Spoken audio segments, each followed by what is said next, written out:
So first of all, you just work out the problems based on transformation on graphs.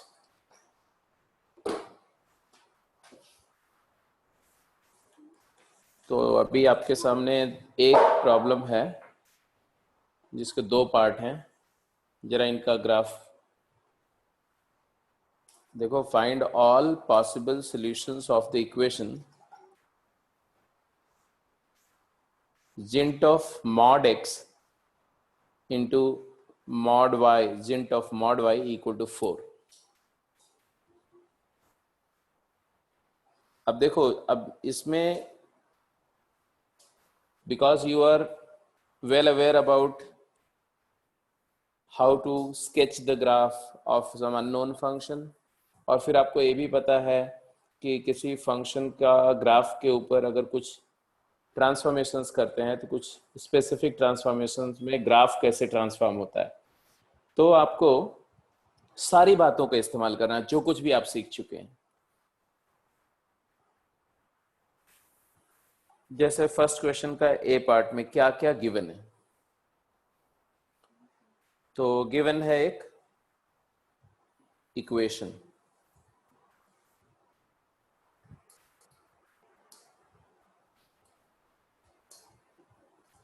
और इस equation में क्या given है. तो इक्वेशन को ध्यान से ऑब्जर्व करो. जब इक्वेशन को ऑब्जर्व करोगे तो आपको दिखेगा कि x की जगह मॉड x है और y की जगह मॉड y है. इसका मतलब क्या है कि x को माइनस x करोगे कोई चेंज नहीं आएगा, y को माइनस y करोगे कोई चेंज नहीं आएगा. तो हम लोग ये बोल सकते हैं, वेरी राइट प्रगुन बेटा, बिल्कुल सही बोल रहे हो. आप ऐसे सीधे बोल दो कि f of x comma y is same as f of minus x comma minus y. Right. ये क्या मतलब होता है इसका. देयरफॉर x को माइनस x एंड y को माइनस y करने पर expression doesn't change. Therefore the graph is symmetric about, बोलो, graph is symmetric about both axes as well as origin. तो ग्राफ दोनों एक्सिस के अबाउट भी सिमेट्रिक होगा और ओरिजिन के अबाउट भी सिमेट्रिक होगा. ये बात ऑब्जर्व करने का क्या बेनिफिट है. तो इसका बेनिफिट ये है कि अगर हम किसी एक क्वाड्रेंट में ग्राफ को ड्रॉ करें तो उसी का मिरर रिफ्लेक्शन लेकर के रिमेनिंग क्वाड्रेंट में ड्रॉ कर सकते हैं. And therefore in first quadrant की खास बात क्या होती है. x और y दोनों पॉजिटिव होते हैं. x भी ग्रेटर देन 0 है एंड y भी ग्रेटर देन 0 है. इसका मतलब क्या हुआ. इसका मतलब हुआ कि जो मॉड x है वो सिंपली x हो जाएगा और जो मॉड y है वो y हो जाएगा. And thus the equation become, ये इक्वेशन जिसको हमें सॉल्व करना है वो हो जाएगा जिंट ऑफ x इंटू जिंट ऑफ y इक्वल टू 4. अब इसके बाद क्या करना है. तो देखो जिंट x क्या है. तो किसी भी नंबर का इंटीजर पार्ट जो होता है वो एक इंटीजर होता है. तो ये भी स्क्वायर ब्रैकेट x की वैल्यू क्या है, इंटीजर है, और स्क्वायर ब्रैकेट y की वैल्यू भी क्या है, ये भी इंटीजर है. ठीक है. तो जब दोनों नंबर्स इंटीजर हैं तो दो इंटीजर का प्रोडक्ट 4 बोल रहे हैं. दो इंटीजर्स हैं उनका प्रोडक्ट 4 है और हम फर्स्ट क्वाड्रेंट की बात कर रहे हैं. ध्यान रखना है x पॉजिटिव y पॉजिटिव. मतलब मैं बोलूंगा इन फर्स्ट क्वाड्रेंट का मतलब है x and y both are positive. तो दो इंटीजर का प्रोडक्ट अगर 4 है मतलब दोनों पॉजिटिव इंटीजर है. तो दो नेचुरल नंबर का प्रोडक्ट अगर 4 है तो पॉसिबिलिटीज क्या है. तो पॉसिबिलिटी है कि अगर ये वाली फर्स्ट फैक्टर 1 है तो ये क्या होगा, 4 होगा. अगर ये 2 है तो ये क्या होगा, 2 होगा. अगर ये 3 है तो ये तो इंटीजर आ ही नहीं सकता. अगर ये 4 है तो ये क्या होगा, 1 होगा. तो दीज आर द 3 पॉसिबिलिटीज, है ना. क्या पॉसिबिलिटीज हैं देखो. तो केस 1, मैं केस वाइज वो पॉसिबिलिटीज लिख रहा हूं, इधर लिख रहा हूं, इधर case 1, case 2 and case 3। Case 1 में क्या है, जिन टेक्स 1 है।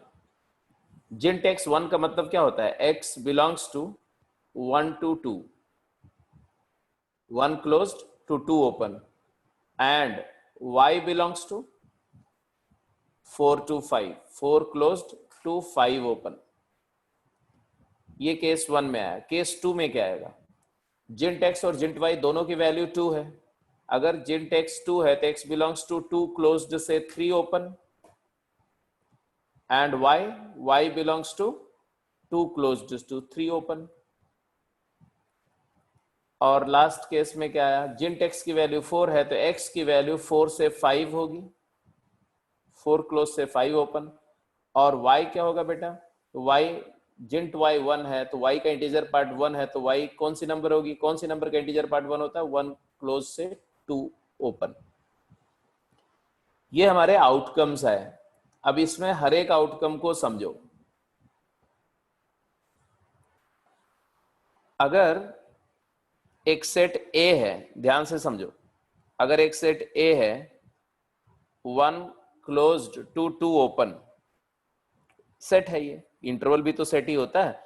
और एक सेट B है क्या, 4 क्लोज्ड टू 5 ओपन, तो A क्रॉस B क्या रिप्रेजेंट करेगा, तो A क्रॉस B होता है collection of ordered pair x, y such that x belongs to A and y belongs to B। तो यही तो लिखा हुआ है यहां पर, देखो x belongs to A and y belongs to B। इसका मतलब है कि केस 1 जो है ये A क्रॉस B को रिप्रेजेंट कर रहा है, तो सारे x, y पॉइंट्स को रिप्रेजेंट कर रहा है, जिसमें x कोऑर्डिनेट 1 से, इसी तरह से ये भी कार्टेशियन प्रोडक्ट के फॉर्म में एक्सप्रेस हो सकता है, और ये भी। तो ग्राफ बनाना अब क्लियर है, सिंपल है, तो ग्राफ बनाते हैं इसका।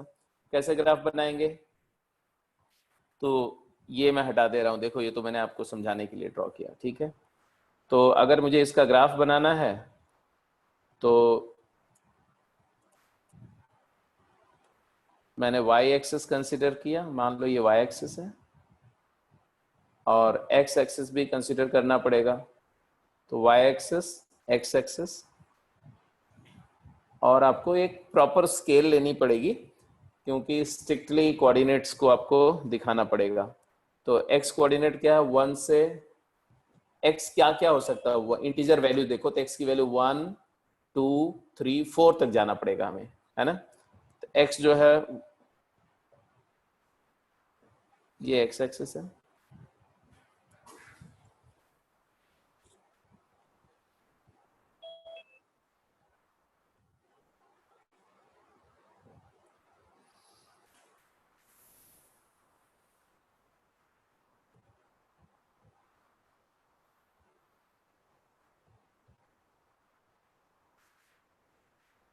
तो अब जरा ग्राफ ट्रेस कर लो सभी लोग। ये सिर्फ फर्स्ट क्वाड्रेंट में ग्राफ नहीं बनाना है, क्योंकि ये तो फर्स्ट क्वाड्रेंट का ग्राफ है, बट ऊपर क्या लिखा हुआ है, graph is symmetric about both axis. तो जैसा फर्स्ट क्वाड्रेंट में होगा एग्जैक्टली उसी का मिरर इमेज सेकंड में होगा, और थर्ड में भी होगा, और फोर्थ में भी होगा। तो चारों क्वाड्रेंट में ग्राफ ड्रॉ होना चाहिए। फटाफट ड्रॉ करके दिखाओ।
जिसका इसका ग्राफ कंप्लीट हो गया लेट मी नो,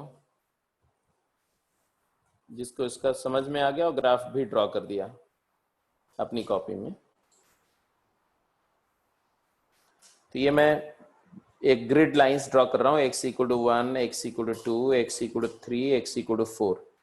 तो मुझे 4 लाइंस की जरूरत थी, तो इसलिए मैं 4 लाइन ड्रॉ कर रहा हूँ सो दैट मैं 4 तक आइडेंटिफाई कर सकूं x कोऑर्डिनेट को। इसी तरह से वैसे तो जरूरत आपको -4 तक भी पड़ेगी, -4 तक भी पड़ेगी, इसलिए -1 भी ड्रॉ कर देते हैं, क्योंकि सिमेट्रिकली ग्राफ लाई करेगा तो अदर क्वाड्रेंट में भी तो जाएगा।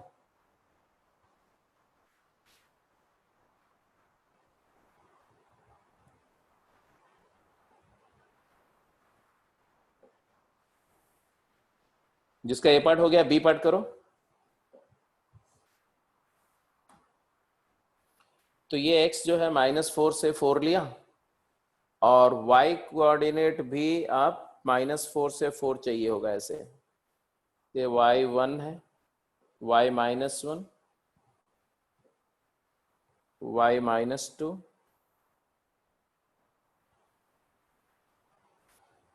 y -3, y -4।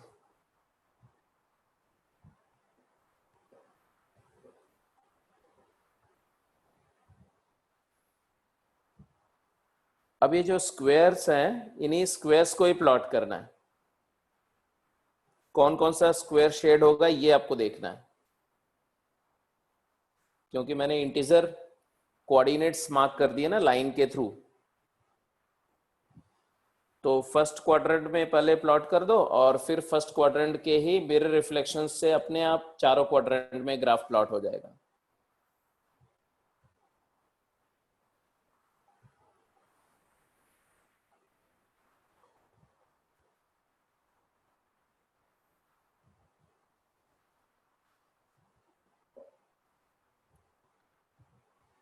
Because it is said to find all possible solutions. तो सोल्यूशन इसके क्या होंगे? तो solution of this equation will be in the form of ordered pair x, y। x, y ordered pair के फॉर्म में solutions हैं। तो हम कैसे वो सोल्यूशंस को प्लॉट करेंगे या दिखाएंगे, ये देखो। फर्स्ट केस का x 1 से 2 है, x कोऑर्डिनेट 1 से 2 है, y कोऑर्डिनेट 4 से 5 है। तो ये है 1 से 2, ये 1 है देखो, ये 2 है, ये 3 है, ये 4 है, ये 1 है, ये 2 है, ये 3 है, ये 4 है, यहाँ कहीं 5 होगा। तो ये 1 से 2, 4 से 5 ये ऐसे होगा, ये राइट साइड ओपन ऐसे, और लेफ्ट में ये यहाँ सर्कल, ये क्लोज्ड और ये क्लोज्ड और ये शेडेड, ये पूरा रीजन है। x वेरीज 1 से 2 एंड y वेरीज 4 से 5। फिर x varies 2 to 3 and y varies 2 to 3। तो ये 2 to 3 एंड 2 to 3, तो फिर से ये रीजन आ गया। ये जो डॉटेड है मतलब वो एक्सक्लूडेड है, जो फर्म है मतलब इंक्लूडेड है। फिर x कोऑर्डिनेट 4 से 5 और y coordinate 1 to 2, sorry 1 to 2 लेना है तो ये लेंगे, ये नहीं लेंगे, यहां लेंगे यहाँ।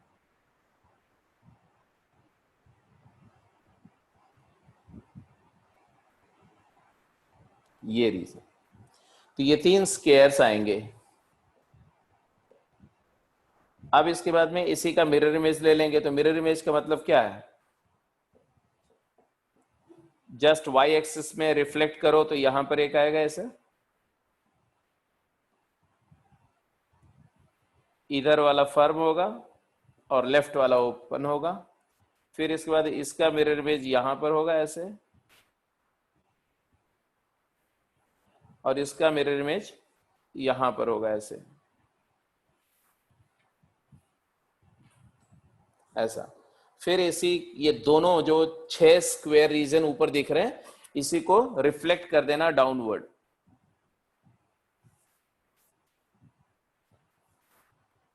तो यहां ऐसे, और इसका यहां,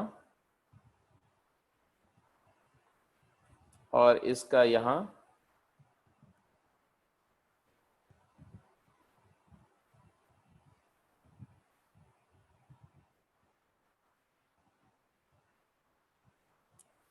और एग्जैक्टली इस तरह से यहां पर,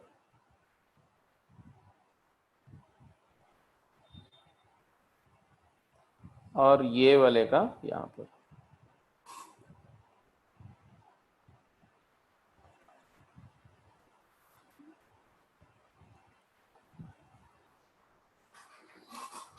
ये कंप्लीट तुम्हारा फर्स्ट केस का ग्राफ बन जाएगा। ऐसे बी पार्ट मतलब है कि अगर आपसे बोले कि how many ordered pair satisfies this equation, तो अगर क्वेश्चन में होता number of ordered pairs satisfying the equation, तो आंसर क्या आता है? तो infinity, infinite number of ordered pair are satisfying this equation. B part, तो अब सोचने का तरीका वही है। बी पार्ट में क्या दिया हुआ है? Find all possible solutions of equation this. अब यहां पर दो इंटीजर्स हैं, क्योंकि जिंट एक्स एक इंटीजर है, जिंट वाई भी एक इंटीजर है, दो इंटीजर का सम 4 है। तो आप दो तरह से प्लॉट कर सकते हैं। एक तरीका प्लॉट करने का ये है कि अगर मुझे चाहिए जिंट एक्स प्लस जिंट वाई इक्वल टू 4,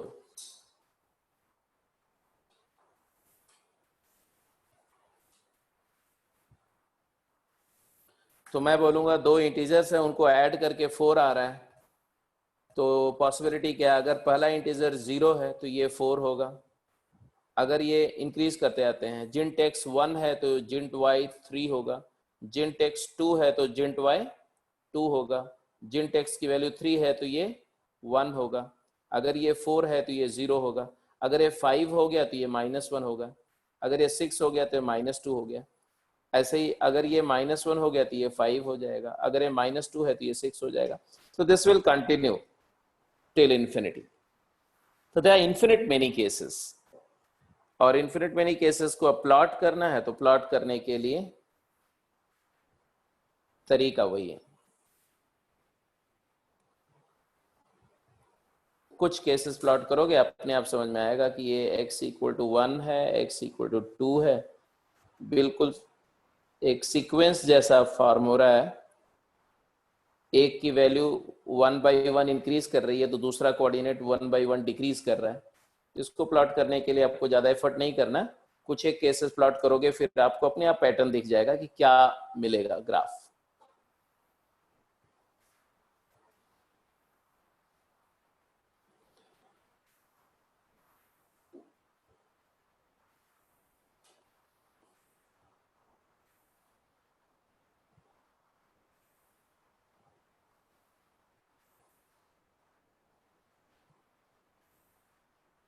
तो ग्राफ शीट पर इसको प्लॉट करना बहुत ही कन्वीनियंट है,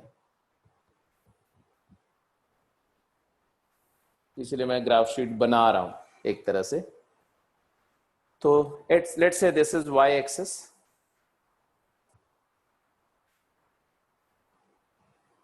ये y एक्सिस है और ये मान लो x एक्सिस है, और जहां पर ये दोनों इंटरसेक्ट कर रहे हैं ये ओरिजिन है। अब आप देखो तो फर्स्ट केस का मतलब, अगर मैं यहां से पहले यहीं से स्टार्ट करता हूं, ये x0 से, जिंट x0 मतलब x belongs to 0 to 1 and y belongs to 4 to 5, isn't it? इस केस का क्या मतलब है? इस केस का मतलब है कि जिंट x4 0 है, x belongs to 0 to 1 and जिंट y अगर 4 है तो y बिलोंग्स टू 4 to 5। तो वो सारे पॉइंट जिनका x कोऑर्डिनेट 0 से 1 लाई कर रहा है और y कोऑर्डिनेट 4 से 5 लाई कर रहा है, तो ये 1 2 3 4, तो ये रीजन हो गए।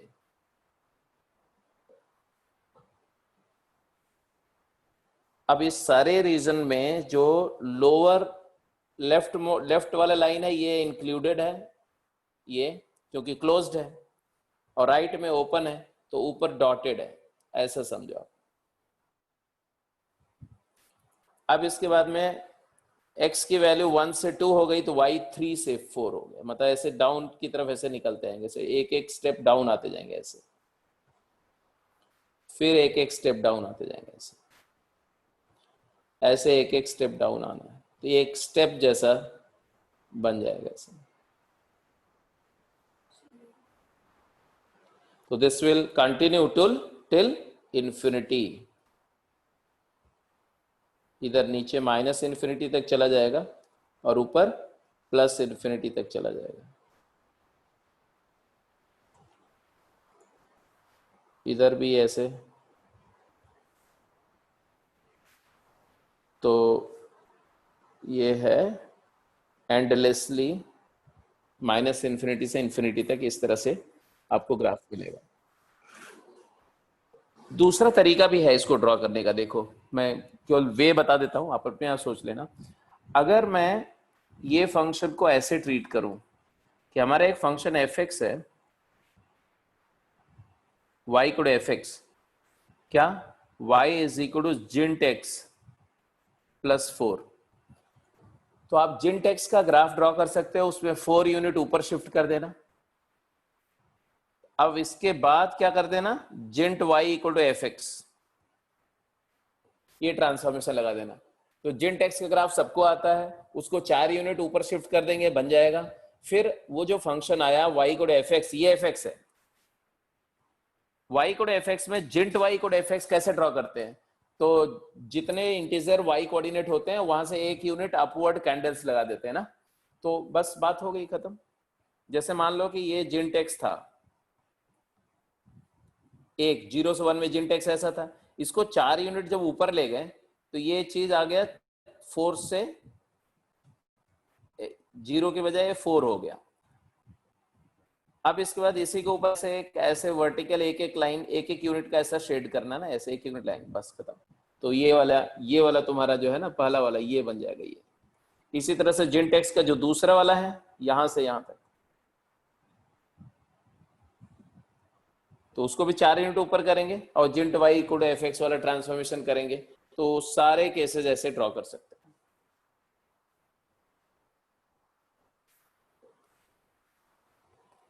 सेकेंड क्वेश्चन पे जाइए फटाफट, सेकेंड थर्ड फोर्थ तीनों पार्ट को करने के लिए आपके पास 5 मिनट टाइम है। I need the answer with in 5 minute. वैसे आप कोशिश करेंगे तो 2 से 3 मिनट में भी सारे आंसर कर जाएंगे। आप सभी को ये तो पता ही है, कई बार डिस्कस हो चुका है कि नंबर ऑफ या द सॉल्यूशंस ऑफ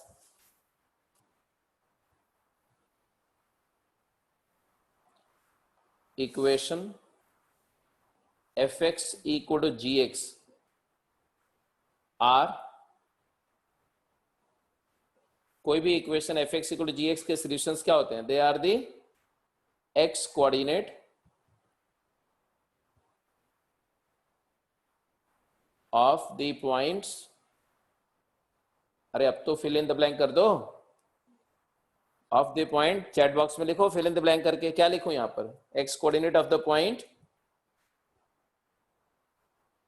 where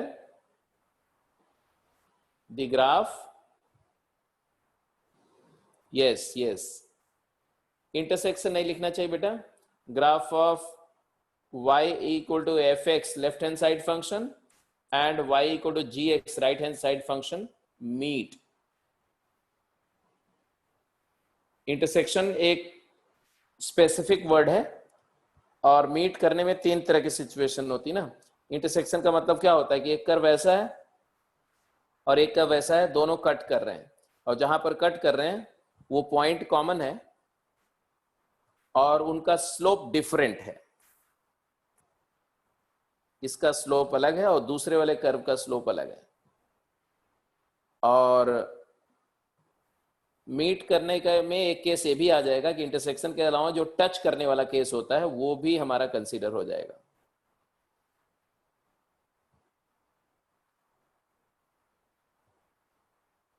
ऐसा, जस्ट पॉइंट कॉमन है और स्लोप भी सेम है, कॉमन टेंजेंट है दोनों की।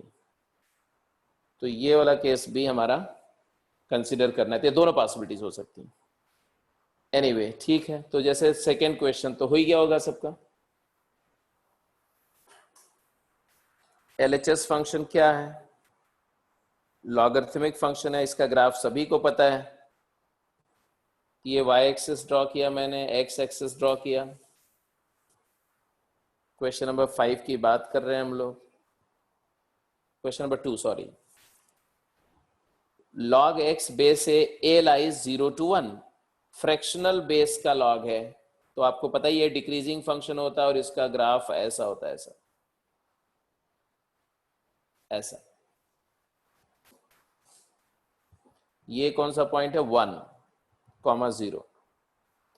ये ग्राफ किसका ड्रॉ किया? y is equal to log of x base a, और मॉड x का ग्राफ तो आप में से हर एक को पता है, x पॉजिटिव है तो y is equal to x line आएगी, जब x नेगेटिव है तो y is equal to minus x line आएगी ऐसे। ये मॉड x का ग्राफ है। रेड कलर से जो ड्रॉ किया मैंने बेटा, ये कौन सा ग्राफ है? y is equal to mod x का ग्राफ है, y is equal to mod x, क्योंकि ये वाली राइट साइड वाली x है और ये माइनस x की लाइन है। अब हम क्या चाहते हैं? हम चाहते हैं x की कोई वैल्यू जिसके लिए मॉड x का आउटपुट और लॉग का आउटपुट सेम हो।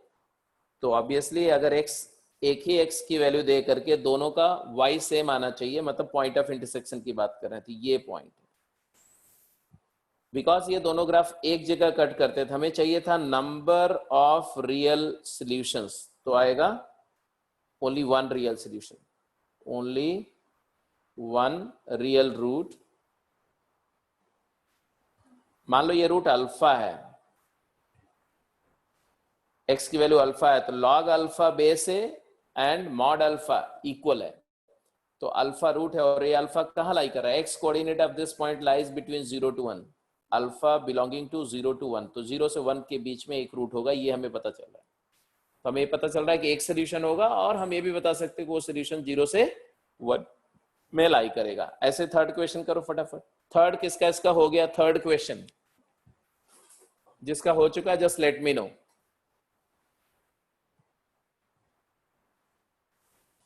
Good, well done.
तो f x equal to g x type के इक्वेशन को ग्राफिकली सॉल्व करने के लिए हम क्या करते हैं? तो लेफ्ट हैंड साइड का जो फंक्शन है, मतलब पहले तो फंक्शन को इक्वेशन को थोड़ा रीअरेंज करते हैं, कुछ फंक्शन एलएचएस में रखते हैं और कुछ एक पार्ट को आरएचएस में ले जाते हैं, और लेफ्ट इस तरह से रीअरेंज करते हैं कि लेफ्ट हैंड साइड में जो फंक्शन है उसका ग्राफ भी तुम्हें पता हो, आसानी से ड्रॉ कर सको, और आरएचएस में जो फंक्शन रख रहे हो उसका ग्राफ भी आसानी से आप ड्रॉ कर सकें। उसके बाद फिर ग्राफ ड्रॉ करते हैं। तो अगर आप देखो तो ये थर्ड क्वेश्चन के लिए मैं इसको, मर्जी आपकी, आप कैसे करते हैं, लेकिन मैं इसको कैसे कर रहा हूं देखो ध्यान से। मैं इसको लिख रहा हूं 2 माइनस मॉड एक्स का mod is equal to 3 raise to the power minus mod x. अब हमारे पास दो फंक्शन है ना, हम बोलेंगे solution of this equation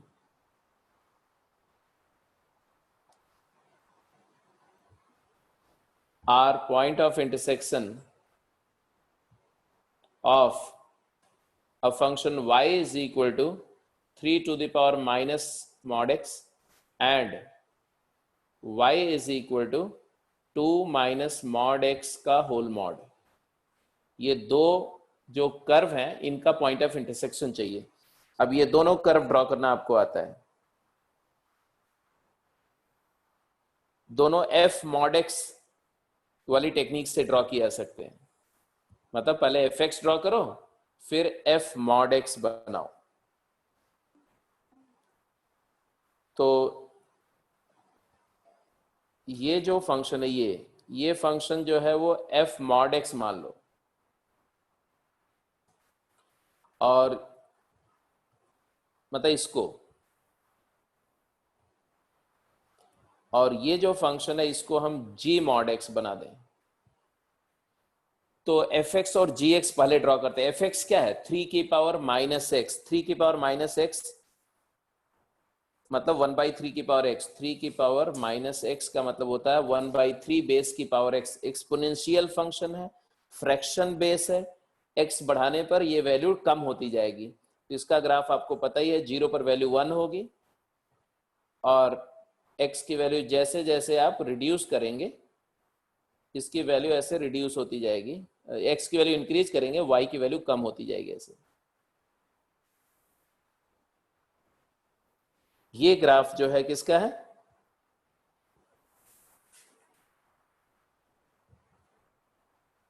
y is equal to 3 की पावर माइनस एक्स का ग्राफ है। कुछ वैल्यू लेके आप देख भी सकते हो। जैसे x की वैल्यू -1 देंगे तो 3 आएगा। तो -1 पर आउटपुट क्या है? 3। 0 पर आउटपुट 1 है तो ये मान लो 3 है, ये 1 है, और 1 पर आउटपुट 1/3 है। ऐसे जितना का 2 पर आउटपुट 1/9 है और इन्फिनिटी पे 0। इसी तरह से ये तो 3 की पावर माइनस एक्स है, ये fx है। हमें f mod x चाहिए, तो क्या करते हैं f mod x? fx से f mod x कैसे निकालते हैं? तो x की जगह mod x करने पर क्या होता है ग्राफ में? जो y एक्सिस के राइट वाला पोर्शन है उसको एज इट इज रिटेन करते हैं। तो ये ऐसे रिटेन करेंगे, ये वाला, ये ग्राफ को एज इट इज रिटेन कर लो। x ग्रेटर देन 0 वाले पोर्शन को रिटेन कर लो और लेफ्ट वाला पोर्शन को डिलीट कर दो, तो ये डिलीट हो जाएगा। और फिर जो रिटेन्ड पोर्शन है राइट वाला उसको इमेज कर लो, किसमें? y एक्सिस में। तो ये ग्राफ आ गया। किसका ग्राफ है ये? 3 mod x का ग्राफ है। अगर आप ट्रांसफॉर्मेशन से करते हैं तो, अगर बेटा आप ट्रांसफॉर्मेशन में कंफर्टेबल नहीं है तो भी कर सकते हैं। ऐसा नहीं है कि जिसको ट्रांसफॉर्मेशन आता है वही करेगा। जो ट्रांसफॉर्मेशन में नहीं कंफर्टेबल है तो ऐसे करेगा कि अगर x की वैल्यू लेस देन 0 है तो mod x जो है वो -x हो जाएगा। तो ये फंक्शन 3 की पावर -x, तो 3 की पावर x हो जाएगा। तो लेफ्ट में ग्राफ है y इज इक्वल टू 3 की पावर x का। देखो ये इंक्रीज करता हुआ फंक्शन है 1 तक, 0 तक। और उसके बाद क्या है? तो उसके बाद जब x पॉजिटिव है तो mod x होगा। तो ये है y इक्वल टू 3 की पावर -x। तो मर्जी आपकी कि आप इसको कैसे ड्रॉ करते हैं। आई प्रेफर ट्रांसफॉर्मेशन और सजेस्ट करता हूं कि आप भी ट्रांसफॉर्मेशन ही प्रेफर करो, ट्रांसफॉर्मेशन सीखो। अब इसका दूसरा फंक्शन क्या है? तो gx फंक्शन क्या है? gx, अगर ये g mod x है तो gx हमारा क्या है? तो gx फंक्शन है, बोलो, gx है mod ऑफ 2 - x। इसका ग्राफ ड्रॉ करना तो आता ही है, ये mod ऑफ x - 2। तो mod x के ग्राफ को 2 यूनिट राइट शिफ्ट करके, है ना, x इक्वल टू 2 पर 0 होगा तो ये 1 है मान लो, ये 2 है, और ये 1 है तो ये 2 है। तो ऐसा ग्राफ होगा ये mod x का ग्राफ। 2 यूनिट राइट शिफ्ट करेंगे तो ऐसा आएगा, ऐसा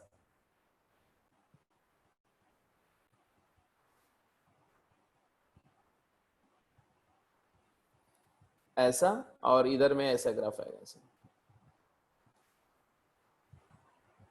mod x -2। अब इसमें हमें क्या करना है? mod x -2 के ग्राफ में फिर से हमें क्या करना है? हमें तो चाहिए y is equal to z of mod x। y is equal to g of mod x चाहिए, मतलब gx में x की जगह मॉड x चाहिए, तो मॉड x माइनस टू, या यही बोलो या टू माइनस मॉड x, एक ही बात होती है, ठीक है। तो ये ग्राफ करने के लिए मॉड x fx से f मॉड x वाला ट्रांसफॉर्मेशन लगेगा, तो पॉजिटिव वाली वैल्यू रिटेन करेंगे तो ये वाली वैल्यू एज इट इज रखेंगे, और नेगेटिव वाली वैल्यू डिलीट करेंगे तो x less than zero, x less than zero पे जो ग्राफ है y एक्सिस के लेफ्ट वाला डिलीट कर देंगे, और जो रिटेन्ड है उसी को मिरर इमेज कर देंगे। तो अब ये सी बात है कि यहां से ऐसा ऐसा और फिर ऐसा। अब आप देखो कि ये दोनों ग्राफ, ये जो ग्राफ देख रहे हो W वाले शेप का, ये कौन सा ग्राफ है? ये ग्राफ है W शेप का ग्राफ है, y is equal to mod of 2 minus mod x, और जो ग्रीन कलर का ग्राफ है वो है y इज इक्वल टू 3 की पावर माइनस मॉड x। और ये दोनों ग्राफ कितने पॉइंट पे कट कर रहे हैं? तो 1 2 3 4, तो हम बोलेंगे नंबर ऑफ रियल सॉल्यूशंस कितने हैं? 4 रियल सॉल्यूशंस, 4 रियल रूट है। वो रूट कौन से हैं?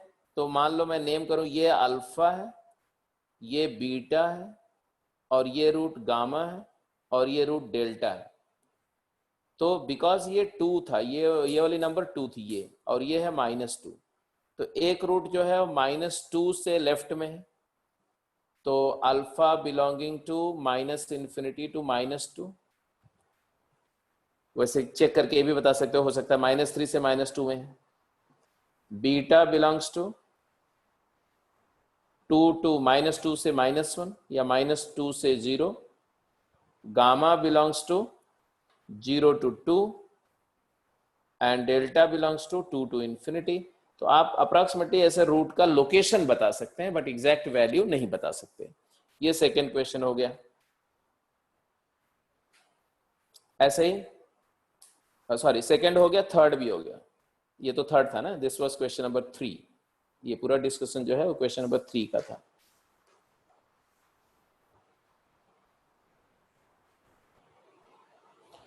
क्वेश्चन 4,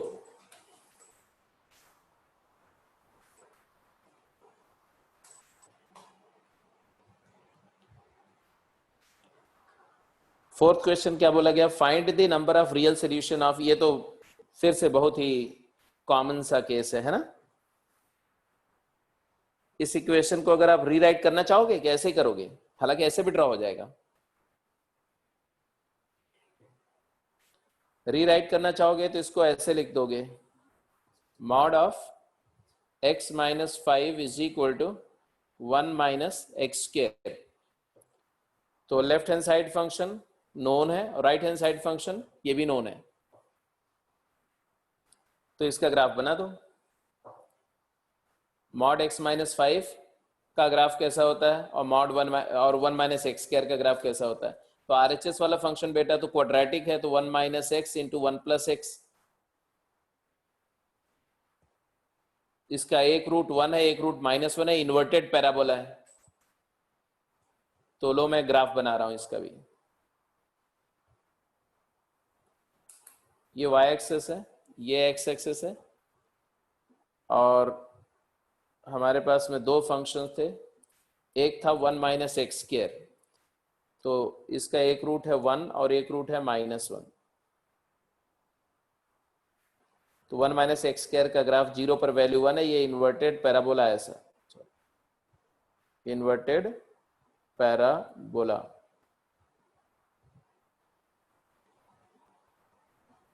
ऐसा ये है y is equal to 1 minus x square का ग्राफ। और दूसरा ग्राफ था mod x minus 5, y is equal to mod of x minus 5। ये मॉड x का ग्राफ है, बिकॉज ये 1 है बेटा, तो यहाँ कहीं 2 होगा, यहाँ 3 होगा, 4 होगा, 5 होगा। और 5 पर मॉड x इक्वल टू 5 अगर ड्रॉ करना है तो मॉड x का ग्राफ जो यहाँ होता है ना, यहाँ पर मॉड x का ग्राफ तो बेसिकली यहाँ होता है, अगर आप ड्रॉ करना चाहोगे तो उसको हमें वहां ले जाना पड़ेगा, यहाँ पर, यहाँ से ऐसे और उसी से ऐसे परपेंडिकुलर। समझ रहे हो ना, ये मॉड एक्स होता था यहाँ पर, और इसी ग्राफ को मैंने क्या किया है, 5 यूनिट हॉरिजॉन्टली शिफ्ट कर दिया। याद आया, एफ एक्स में x की जगह x माइनस के करने पर graph k unit horizontally rightward shift हो जाएगा अगर k पॉजिटिव है तो ये हो गया। अब ये दोनों ग्राफ, ये तो हटा दो, मैं ये तो मॉड एक्स था, जरूरत नहीं थी। अब ये दोनों ग्राफ कहीं पर मीट कर रहे हैं, नहीं, तो नो सोल्यूशन। तो आप लिखेंगे no real solution because they do not intersect and therefore no real solution.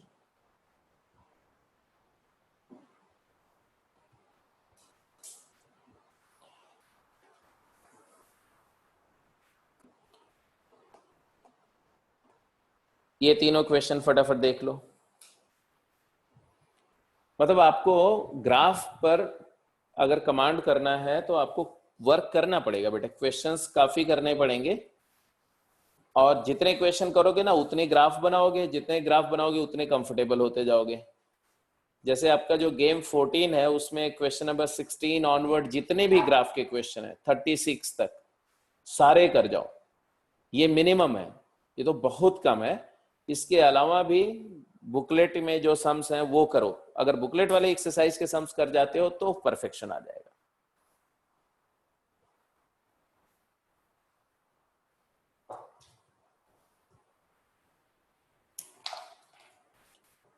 तो फटाफट 2-3 मिनट में इसको खत्म करो, फिर हम लोग ITF स्टार्ट करें।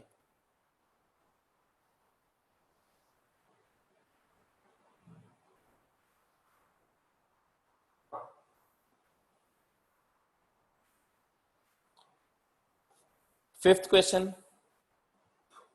समझ में आ गया कैसे करेंगे?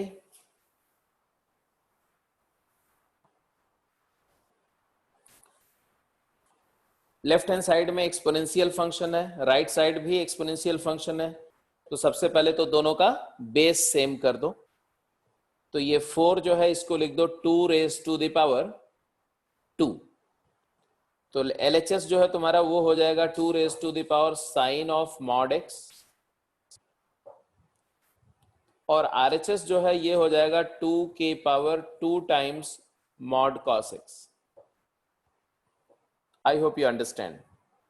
a raise to the power x whole की पावर y है तो ये हो जाता है a to the power xy। अब बिकॉज आपको पता है कि एक्सपोनेंशियल फंक्शन एक इंजेक्टिव फंक्शन होता है, इसलिए आउटपुट इक्वल है तो इनपुट भी इक्वल होगा। तो अगर आप जानते हो 2 की power x1 is equal to 2 की पावर x2 अगर है तो therefore x1 equal to x2 होना चाहिए, है ना। तो यहां से हमें मिलेगा कि equation sine of mod x is equal to twice of mod cosine x। ये इक्वेशन का हमें सॉल्यूशन चाहिए, किस इंटरवल में चाहिए, -π to π। तो आपका फाइनली ये पता चल गया कि इक्वेशन कौन सा सॉल्व करना है, ये, इसका सॉल्यूशन एक ही बात है, और इंटरवल कौन सा है, -π to π। अब फटाफट ग्राफ ड्रॉ कर दो। कौन सा ग्राफ ड्रॉ करोगे, y equal to sine mod x and y equal to twice mod cos x।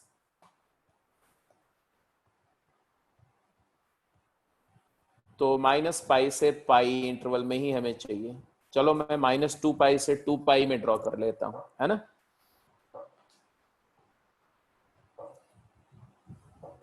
-2π से 2π में ड्रॉ कर लेता हूं।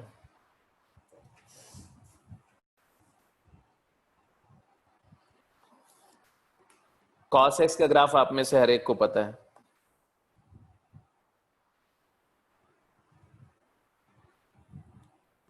cos x का ग्राफ ड्रॉ कर दो और sin x का ग्राफ ड्रॉ कर दो। पहले तो यही करेंगे, फिर ट्रांसफॉर्मेशन आपको मालूम है क्या करना है।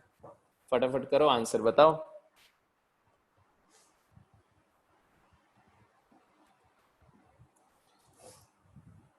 तो अगर ये π/2 है, ये -π/2 है, ये π/2 है, ये पाई है, ये 3π/2, ये 2π है, स्केल कर रहा हूं मैं, ये -π है, -3π/2, -2π। तो कॉस का ग्राफ हमारा ऐसा दिखेगा, ऐसा ऐसा।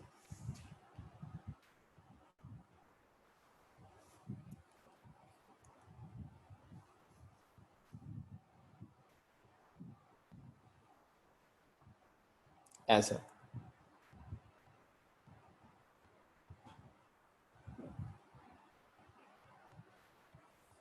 ये कॉस का ग्राफ है, y is equal to cos x है, हमें मॉड कॉस एक्स चाहिए। रादर ये अगर ये -5 तो स्केल थोड़ा मैंने कर दिया, ये एक्चुअली ये है तुम्हारा y इक्वल टू 1। क्यों समझ रहे हो मैंने क्या बोला? ये y इक्वल टू 1 क्यों है? बिकॉज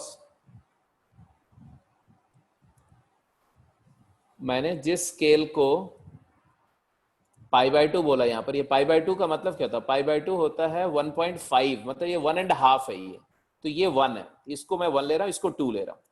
अगर इसको 1 लेता है, इसको 2, ये -1, ये -2, तो बेसिकली ये जो ग्राफ है हमारा, ये है y is equal to 2 cos x। और हमें क्या चाहिए? हमें चाहिए मॉड ऑफ 2 cos x, इसी का मॉड चाहिए। तो मॉड करने पर ये नीचे वाला जो पोर्शन है ये भी ऊपर चला जाएगा, ऐसा। तो यहां पर ऐसा हो जाएगा, ऐसा ऐसा,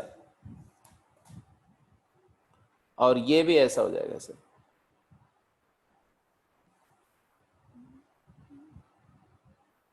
ऐसा। जो पॉजिटिव वैल्यू है एज इट इज रहेंगे, नेगेटिव वैल्यू रिफ्लेक्ट होकर के पॉजिटिव हो जाएंगे। तो ये जो ग्राफ है तुम्हारा, ये ग्राफ है y is equal to 2 times mod cos x और मॉड ऑफ 2 cos x, एक ही बात है। तो मॉड ऑफ 2 cos x बोलो या इसी को 2 टाइम्स मॉड cos x बोलो। और पहले जो ब्लैक कलर से ड्रॉ किया था वो ट्वाइस cos x था। cos x का ग्राफ कैसा होगा हमने ड्रॉ नहीं किया, cos x का ग्राफ ऐसा होगा, ऐसा ऐसा। ये ग्राफ cos x का ऐसा, इसी का डबल करके ब्लैक वाला आया और इसका मॉड ऑपरेट करके, तो ये मैं हटा दे रहा हूं। अब दूसरा वाला फंक्शन ड्रॉ करो।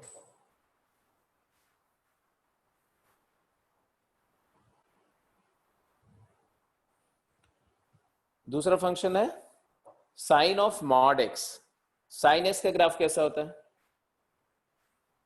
तो ये 0 है, ये पाई है, तो साइन का ग्राफ ऐसा होता है, ऐसा π/2 पर 1,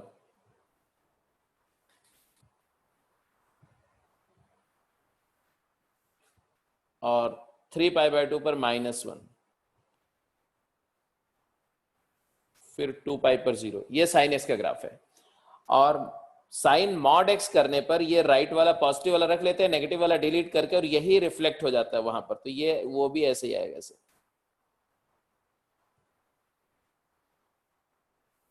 ये साइन मॉड एक्स का ग्राफ है। Now you count the point of intersections, कितने पॉइंट पर ये कट कर रहे हैं।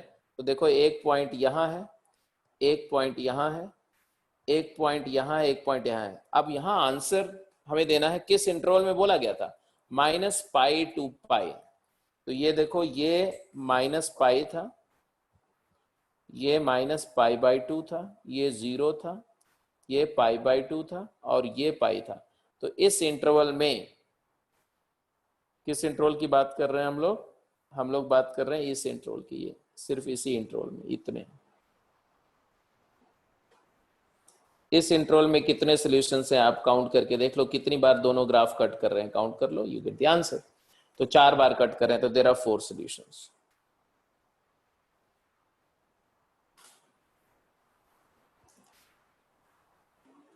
सिक्स्थ एंड सेवेंथ, फिफ्थ का 4 सॉल्यूशन बिल्कुल ठीक था आंसर। सेवेंथ का आंसर क्या है और सिक्स का आंसर क्या है?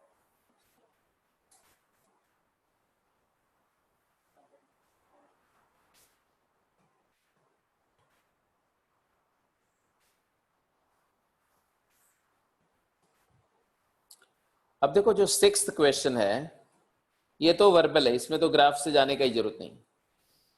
बिल्कुल वर्बल प्रॉब्लम है, अगर आपको आता है तो आप फटाफट कर जाएंगे।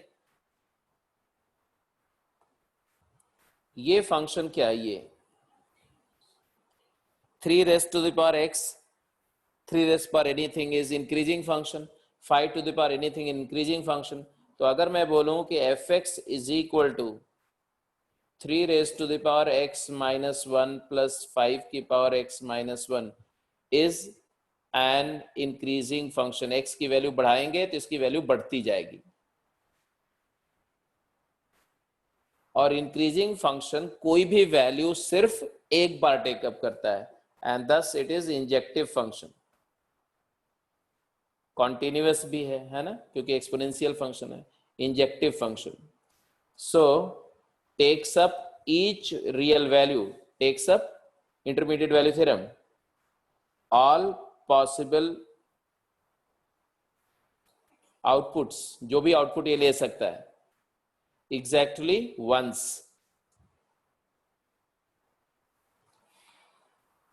अब हमें सिर्फ ये देखना है कि भाई देखो f की वैल्यू माइनस इंफिनिटी पर क्या आएगी। अगर इनपुट को x को माइनस इंफिनिटी कर दो तो आउटपुट क्या आ रहा है,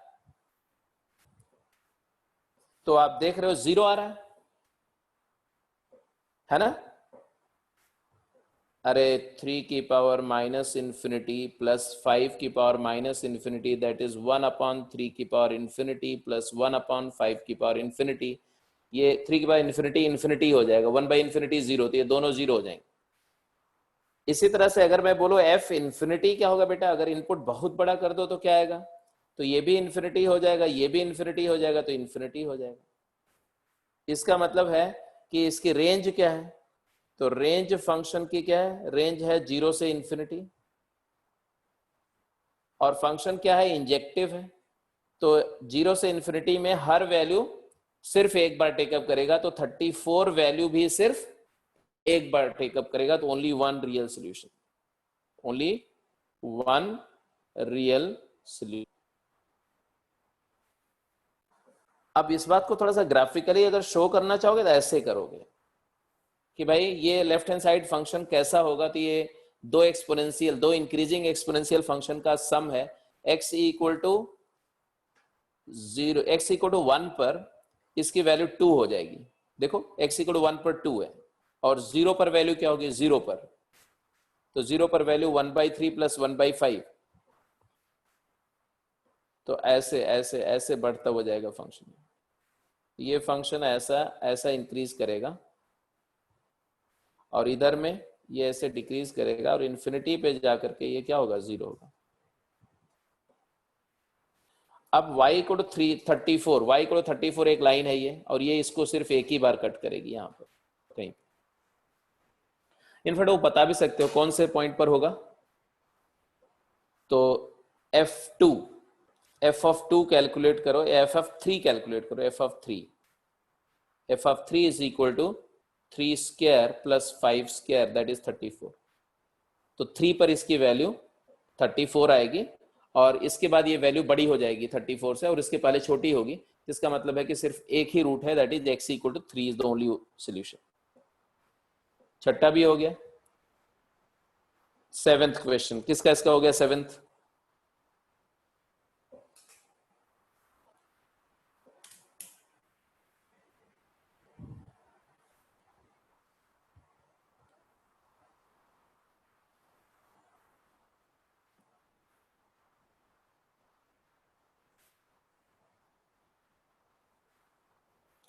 number of solution of the equation cos जिंट x is equal to e की पावर 2x माइनस 1, 0 से 2 में,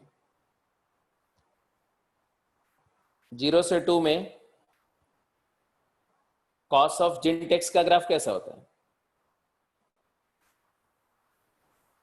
cos x का ग्राफ कैसा होता है, 0 से 2 में cos x का ग्राफ कैसा होता है, तो चलो 0 पर वैल्यू 1 होती है cos की,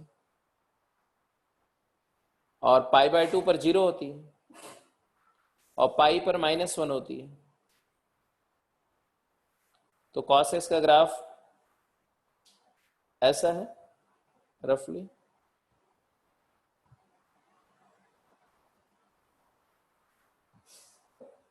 ऐसा कुछ। ये 0 है, ये π/2 है, और 2 यहां कहीं होगा, यहां कहीं, ये 2 है मान लो। अब बोल रहे हैं e⁻²x - 1 का ग्राफ बनाओ। तो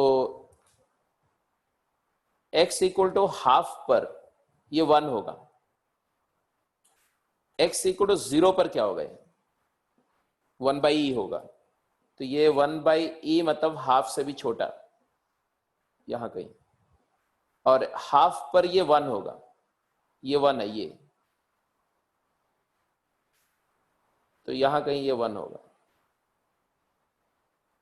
और इसके बाद बढ़ता जाएगा क्योंकि इंक्रीजिंग फंक्शन है, तो ये ऐसे जाएगा फंक्शन ऐसे।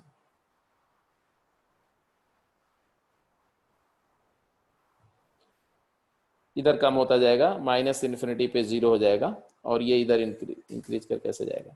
तो ये ग्राफ मैंने ड्रॉ किया अप्रोक्सीमेटली y = e⁻²x - 1 का, जिसमें ये जो पॉइंट है ये 1/e है, 0, 1/e है।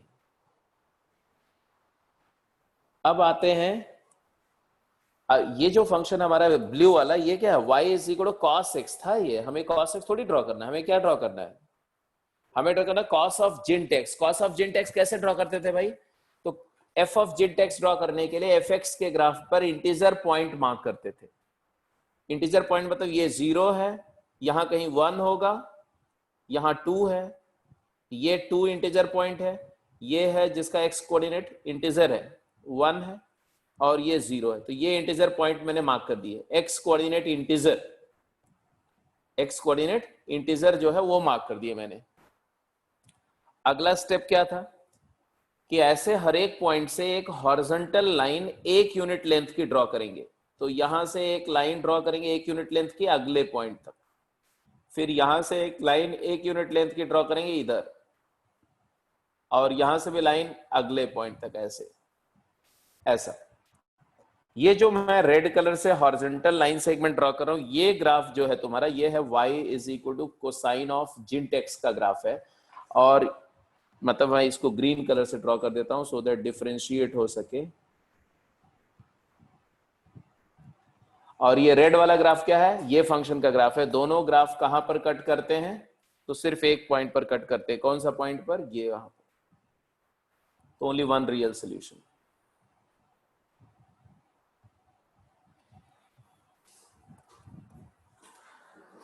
तो यूजुअली जो क्वेश्चन ग्राफ पर बेस्ड होंगे वो इसी तरह से होंगे। तो बिकॉज ये ग्राफिकली सॉल्व करना प्रॉब्लम को, क्योंकि प्रॉब्लम में तो लिखा नहीं रहेगा कैसे सॉल्व करना है, तो अभी इसके बाद पूरे कैलकुलस में हम लोग इसको इस्तेमाल करते रहेंगे। तो डोंट टेक मच बॉदरेंस कि नहीं इस पे कितने क्वेश्चन, कहाँ से क्वेश्चन लाएं। क्वेश्चन आपको मिलते रहेंगे, बस ये कॉन्सेप्ट्स को थोड़ा रिकैप करके चलो, और जितने क्वेश्चन बुकलेट में है उसको कर जाओ, एनफ है। तो now we are shifting to, means we are formally finishing this topic. Function topic over हो गया, खत्म हो गया इन ऑल पॉसिबल वेज। तो अब हम लोग स्टार्ट कर रहे हैं इनवर्स ट्रिगोनोमेट्रिक फंक्शन। तो आज हम लोग इनवर्स ट्रिगोनोमेट्रिक फंक्शन में कोशिश करें कि जो फंक्शंस हैं sine, cos, tan, cot, secant, cosecant, उनके इनवर्स फंक्शंस के ग्राफ और उनकी प्रॉपर्टीज समझ लें। तो देखो, इनवर्स ट्रिगोनोमेट्री फंक्शन में को स्टार्ट करो उससे पहले 2-3 पॉइंट हैं जो बिल्कुल क्लियर आपको रिकॉल करने होंगे। पहला पॉइंट कि अगर कोई फंक्शन f(x) इन्वर्टिबल है, इफ इन्वर्टिबल मतलब 1/(1)(2) and it is defined from a to b, then उसका जो इनवर्स फंक्शन होता है वो b से a में डिफाइन होता है, और ये भी इन्वर्टिबल फंक्शन होगा। तो अगर f बाइजेक्टिव है तो f इनवर्स भी बाइजेक्टिव होगा। याद होगा आपको, ये सब इनवर्स फंक्शन में डिस्कस हो चुका है। दूसरा पॉइंट कि जो रेंज है, रेंज ऑफ fx जो होती है, जो फंक्शन की रेंज होती है, is same as domain of f inverse x. वही एफ इनवर्स एक्स फंक्शन की क्या हो जाती है, डोमेन हो जाती है। ऑब्वियस सी बात है कि जो पहला सेट होता है वो डोमेन होता है, तो फंक्शन की जो रेंज है वो इनवर्स की क्या है, डोमेन है। जो फंक्शन की रेंज है वो इनवर्स की डोमेन है। और दूसरी बात, principal domain of f x, जो फंक्शन का प्रिंसिपल डोमेन होता है, प्रिंसिपल डोमेन याद है ना, प्रिंसिपल डोमेन जो है वो डोमेन का वो पार्ट होता है जिसमें फंक्शन वन वन और ऑन टू हो, बाइजेक्टिव हो। तो ये हो जाता है रेंज ऑफ इनवर्स फंक्शन। तो अगर मैंने बोला कि एफ एक्स इन्वर्टिबल है, इसका मतलब है कि उस एफ का ये जो है प्रिंसिपल डोमेन है। जैसे साइन एक्स का principal domain minus pi by two to pi by two, cos x का प्रिंसिपल डोमेन 0 से पाई। तो ये और ये देखो सेम है ना, तो इनवर्स की रेंज फंक्शन का प्रिंसिपल डोमेन। तीसरी और नहीं, चौथी बात, लास्ट पॉइंट ये है कि एफ एक्स में जो पॉइंट होते हैं वो ऐसे होते हैं, x comma y, x belongs to A and y belongs to b. तो एफ इनवर्स में जो पॉइंट सेटअप पॉइंट आएंगे वो वाई कॉमा एक्स के आएंगे, x belongs to A and y belongs to B. इसका मतलब क्या हुआ कि एफ एक्स के ग्राफ को वाई इक्वल टू एक्स में मिरर इमेज लेंगे तो एफ इनवर्स का ग्राफ मिल जाएगा, ठीक है ना। तो they are mirror image in the line, कौन सी line, y equal to x.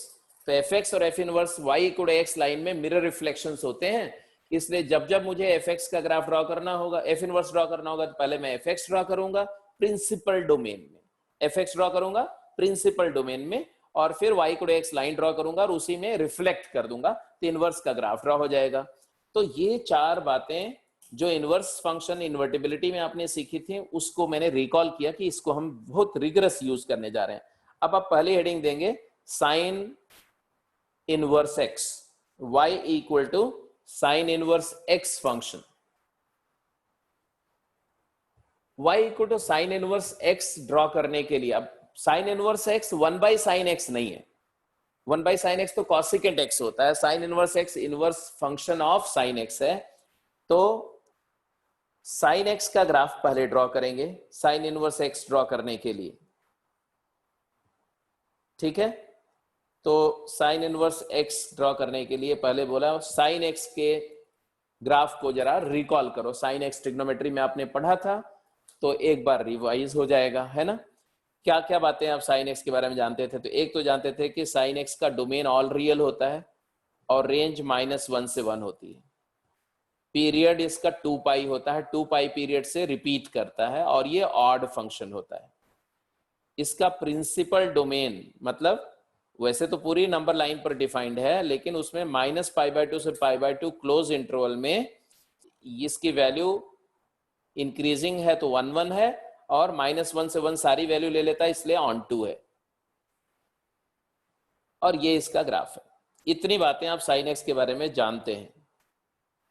अब मेरे को साइन इनवर्स एक्स ड्रॉ करना है, तो साइन इनवर्स एक्स ड्रॉ करने के लिए सबसे पहले आपको मैंने क्या बताया कि प्रिंसिपल डोमेन देखो, ये इतना पोर्शन देखो, सिर्फ साइन एक्स का ग्राफ इतना पोर्शन देखो, -π/2 से π/2। अब ये ग्राफ बेटा मैं अलग से ड्रॉ करूंगा, तो यहां मैं साइन इनवर्स एक्स ड्रॉ करने का पूरा प्रोसीजर बता रहा हूं। पहले मैं y और x एक्सिस ड्रॉ करूंगा, फिर बेटा y equal to x line draw कर दो, y इक्वल टू कौन सी लाइन बोला मैंने, y equal to x line draw कर दो ऐसे, ठीक है। अब इस y equal to x line के रेस्पेक्ट में साइन एक्स का ग्राफ ड्रॉ कर दो। तो साइन एक्स का graph y equal to x इसकी टेंजेंट होती है ओरिजिन पर। कैसे? क्योंकि अगर आप इसका y प्राइम dy/dx निकालोगे तो cos x आएगा, और cos x में जब x की वैल्यू 0 डालोगे तो 1 आएगा, मतलब है स्लोप x इक्वल टू 0 पर इसका स्लोप 1 है, x इक्वल टू 0 पर इसका स्लोप 1 है। 1 मतलब 45 डिग्री पर टेंजेंट होगी। इसका मतलब है कि साइन एक्स जो है वो इसी लाइन को टच करेगा, y equal to x line को साइन एक्स का ग्राफ टच करता हुआ जाएगा। तो यहां से मैंने ऐसे 45 डिग्री पर साइन एक्स का ग्राफ ड्रॉ किया, ऐसा। कहां तक? ये यहां तक। ये पॉइंट कौन सा है? π/2, 1। क्यों? क्योंकि हमें -π/2 से π/2 ही ड्रॉ करना है। इधर में ये π/2 है तो यहाँ कहीं -π/2 होगा। -π/2 पर वैल्यू -1 होगी बेटा, -1। तो इधर में भी ग्राफ ऐसा आएगा, ऐसा, इसी लाइन में टच करता हुआ ऐसा। तो मैंने क्या किया, ये जो पोर्शन था ना, ये वाला पोर्शन देख रहे हो आप, ये वाला, इतने पोर्शन को हमने जूम कर दिया है ना। आप लोग जूम पे क्लास ले रहे हो तो जूम करते रहो इसको जूम कर दिया। जूम कर दिया तो ऐसा बड़ा सा दिखने लगा, सुंदर सा। ये y equal to x line है। ये ग्राफ किसका ग्राफ है? ये कौन सा पॉइंट है? ये वाला पॉइंट कौन सा है? -π/2, -1 है। और ये ग्राफ है y is equal to sine x का। अब साइन इनवर्स का ग्राफ ड्रॉ करने के लिए क्या बताया गया? इसी का मिरर इमेज लो। तो मिरर इमेज लेने पर अगर कोई पॉइंट अल्फा बीटा है तो y इक्वल टू एक्स में रिफ्लेक्ट करने पर बीटा अल्फा हो जाता है। मतलब जब आप y equal to x line में किसी भी पॉइंट को रिफ्लेक्ट करते हो तो उसके x कोऑर्डिनेट y बन जाता है और y कोऑर्डिनेट x हो जाता है। मतलब है कि इसका मिरर इमेज यहां कहीं आएगा, ऐसे, यहां कहीं। क्या कोऑर्डिनेट होगा? 1, π/2। ऐसे ये वाले पॉइंट का मिरर इमेज भी यहां नीचे कहीं आएगा। क्या कोऑर्डिनेट होगा? -1, -π/2। एक्स कोऑर्डिनेट -1 होगा, y कोऑर्डिनेट -π/2 होगा। अब हमारा ग्राफ कैसा बन रहा है देखो।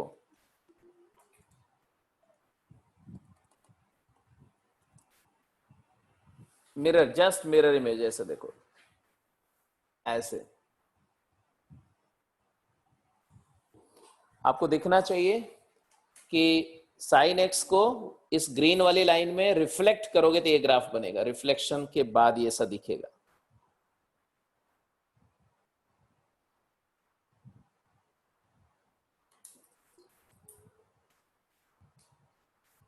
ये जो फर्म है, जो साइन एक्स का ग्राफ था वो मैंने सिर्फ रेफरेंस के लिए ड्रॉ किया था, इसलिए उसको मैं अब हटा दूंगा क्योंकि उसकी मुझे जरूरत नहीं है। सिर्फ ऐसे डॉटेड एक रेफरेंस लाइन रखो कि हमने किसको रिफ्लेक्ट करके साइन इनवर्स का ग्राफ बनाया है।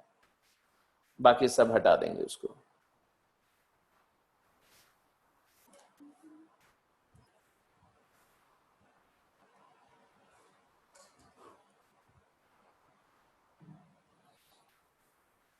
ठीक है जी। तो ये ग्राफ है, किसका ग्राफ है? ये y equal to sine inverse x का ग्राफ है। y equal to sine inverse x का ग्राफ है।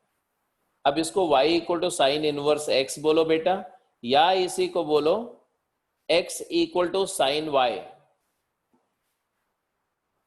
तो ये भी कहीं नोट करके लिख दो,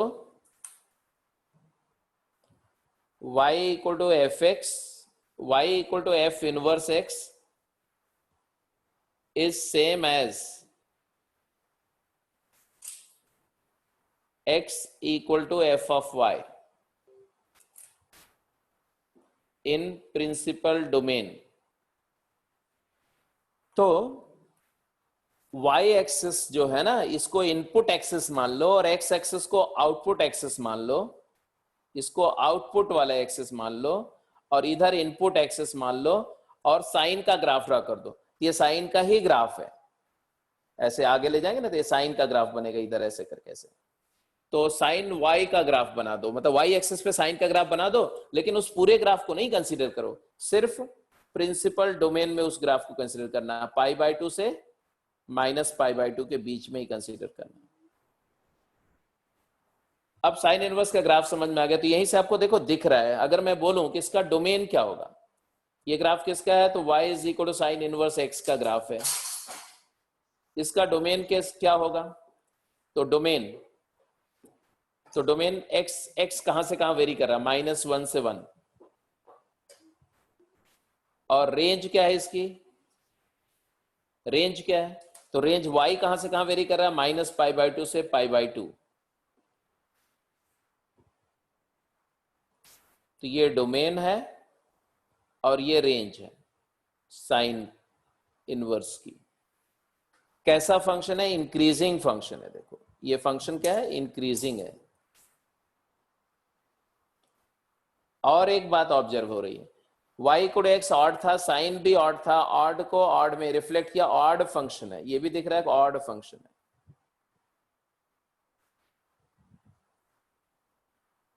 मतलब अगर साइन इनवर्स को नेगेटिव एक्स इनपुट दोगे, माइनस एक्स इनपुट दोगे, तो माइनस बाहर आ जाएगा, minus sign inverse x. Odd function की क्या पहचान होती है कि एक्स को माइनस एक्स करने पर वो माइनस साइन आउटपुट में बाहर आ जाता है। मतलब जब इनपुट को नेगेटिव करते हो तो आउटपुट भी नेगेटिव साइन का हो जाता है। तो ये है साइन एक्स और उसके कंपैरिजन में साइन इनवर्स एक्स का डिस्कशन कि साइन एक्स से साइन इनवर्स एक्स कैसे फाइंड किया।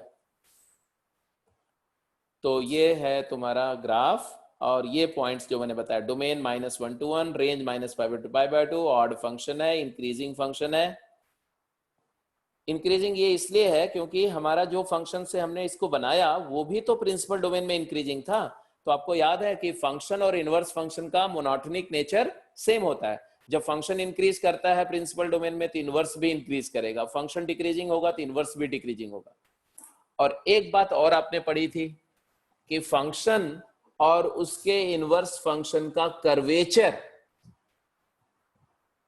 अपोजिट होता है अगर फंक्शन इंक्रीजिंग है, और सेम होता है जब फंक्शन डिक्रीजिंग है।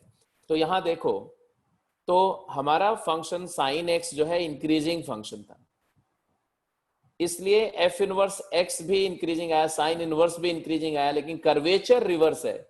माइनस नेगेटिव साइड में देखो तो साइन कनकेव अपवर्ड था तो इनवर्स वाला डाउनवर्ड हो गया, यहां पर साइन कनकेव डाउनवर्ड था तो इनवर्स अपवर्ड हो गया। ये इसलिए क्योंकि साइन एक्स इंक्रीजिंग फंक्शन था। अगर डिक्रीजिंग रहा होता तो कर्वेचर चेंज नहीं होती इनवर्स की, जैसा फंक्शन का कर्वेचर वैसा ही इनवर्स का कर्वेचर आता।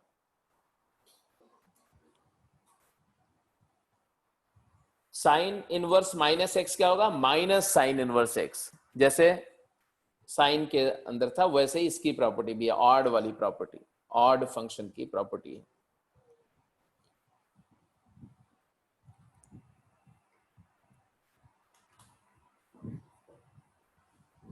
साइन भी ऑड है, साइन इनवर्स भी ऑड है। अब इसका मतलब ये नहीं कि जब फंक्शन ऑड होगा तो एफ इनवर्स ऑड होगा, हमेशा ऐसा नहीं होता, ये कोइंसिडेंटली इस केस में है।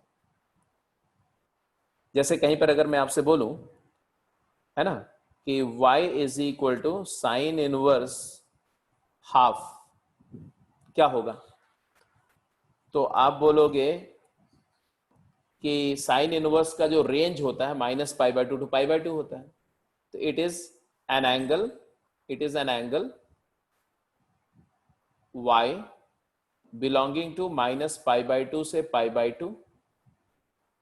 -π/2 से π/2 में वो एंगल y ढूंढो जिसके लिए साइन ऑफ y, है ना, साइन इधर लाएंगे तो साइन हो जाएगा, sine y equal to half हो।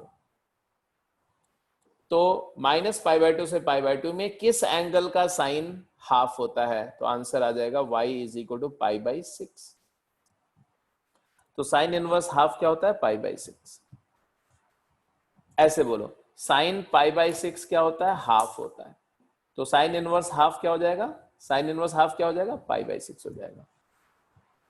ऐसे अगर मैं बोलता हूं sine inverse of minus half क्या होगा, तो आप तुरंत बोलना कि प्रॉपर्टी बोलती है कि माइनस साइन के बाहर आ जाता साइन इनवर्स के, तो minus of sine inverse half, और साइन इनवर्स हाफ क्या होता है? π/6, तो नेगेटिव π/6 होता है। अब समझ में आ रहा है मैं कैसे इवेलुएट कर रहा हूं?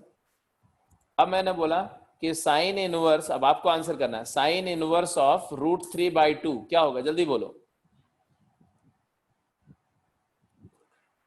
तो आप बोलोगे एक ऐसा angle theta belonging to -π/2 to π/2, क्योंकि रेंज के बाहर नहीं हो सकता ना, साइन इनवर्स की रेंज क्या होती है? -π/2 to π/2।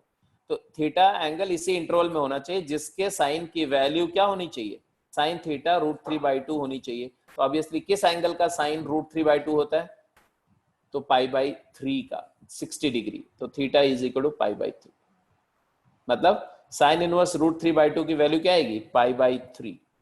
साइन इनवर्स √3/2 की वैल्यू क्या आएगी? π/3। तो ये इवैल्यूएशन आना चाहिए। साइन इनवर्स की वैल्यू हमेशा इसी इंटरवल में आएगी, तो आपको इसी इंटरवल में वो एंगल ढूंढना पड़ेगा जिसके साइन की वैल्यू ये हो जाए, इनपुट के इक्वल हो जाए। तो साइन एक्स सबको क्लियर है जी? तो अगले फंक्शन पे चलते हैं बेटा, नेक्स्ट फंक्शन। अगला फंक्शन है कॉस इनवर्स एक्स। ये सारी प्रॉपर्टी आप लिख चुके होंगे ऐसा मैं प्रिज्यूम कर रहा हूं। कॉस इनवर्स एक्स पे जाएंगे। कॉस इनवर्स, कॉस के इनवर्स फंक्शन कैसा करके डिफाइंड है, तो कॉस की बातें रिकॉल करो। कॉस एक्स फंक्शन पढ़ा था आपने बेसिक क्लास में कि एक्स की कोई भी रियल वैल्यू के लिए डिफाइंड है, बेस बाय हाइपोटेन्यूज होता था ना राइट एंगल ट्राइंगल में। तो डोमेन ऑल रियल है, रेंज -1 से 1 है। cos x की वैल्यू 1 से बड़ी नहीं हो सकती, -1 से छोटी नहीं हो सकती, बट -1 से 1 के बीच की सारी वैल्यू टेकअप करता है। cos x भी एक पीरियोडिक फंक्शन है, पीरियड 2 पाई है। एक्चुअली साइन x के ग्राफ को 90 डिग्री मतलब π/2 यूनिट से अगर आप लेफ्ट की तरफ, लेफ्ट या राइट की तरफ ड्रैग कर दो, π/2 राइट, cos का ग्राफ को π/2 right, cos x minus π/2 that is cos π/2 minus x equal to sine x। या साइन x के ग्राफ को लेफ्ट की तरफ π/2 स्विच कर दो, शिफ्ट कर दो हॉरिजॉन्टली, तो cos बन जाता है। इवन फंक्शन है, cos में नेगेटिव या पॉजिटिव इनपुट देने से कोई फर्क नहीं पड़ता। cos minus theta is cos theta. Principal domain 0 से पाई होता है, क्योंकि 0 से पाई में cos की वैल्यू 0 पर वैल्यू 1 होती है और पाई पर -1। 0 से पाई इनपुट देंगे तो cos की वैल्यू 1 से डिक्रीज करते हुए -1 तक जाती है। 1 1 है, हर वैल्यू एक बार टेकअप होती है और सारी वैल्यू टेकअप हो रही थी। ये बाइजेक्टिव हो गया 0 से पाई में, इसीलिए इसको प्रिंसिपल डोमेन बोलते हैं।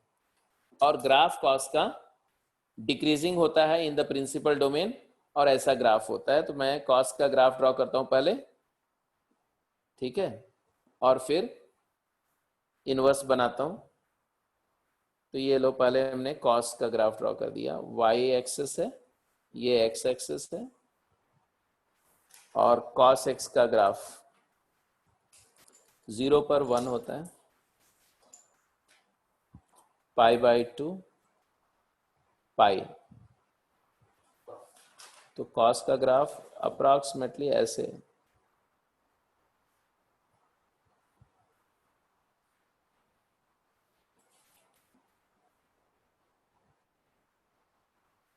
ऐसे चलता रहेगा। बट हमें तो सिर्फ 0 से पाई तक ही चाहिए, तो we are not at all concerned about कि ये ग्राफ उधर आगे कैसा होगा। हम तो सिर्फ ये इतना ही पोर्शन को देख रहे हैं, इतने पोर्शन, इतना पोर्शन। बाकी पोर्शन क्या है, तो बाकी पोर्शन को हम डॉटेड बना के छोड़ देते हैं ऐसे।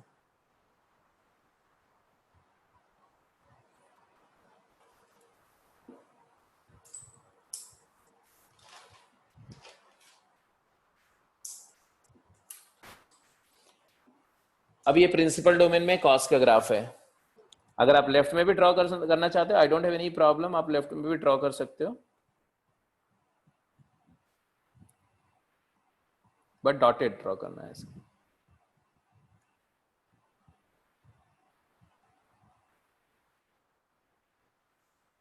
ऐसे। अब y को x लाइन ड्रॉ कर दो, तो y को x लाइन है,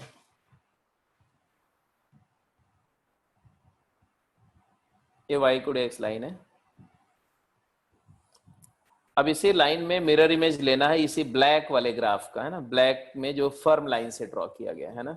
ये पॉइंट्स के कोऑर्डिनेट लिखो। ये पॉइंट का कोऑर्डिनेट क्या है, सारे पॉइंट्स जो टर्मिनल पॉइंट्स है ना, इमेज लेते समय इसका ध्यान रखना चाहिए। इसका कोऑर्डिनेट क्या है, तो पाई कॉमा -1, और ये पॉइंट क्या है, π/2, 0, cos π/2 0 होता है।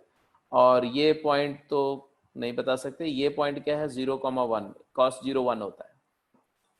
अब हम इनका मिरर इमेज लेंगे बेटा, देखो तो क्या आएगा।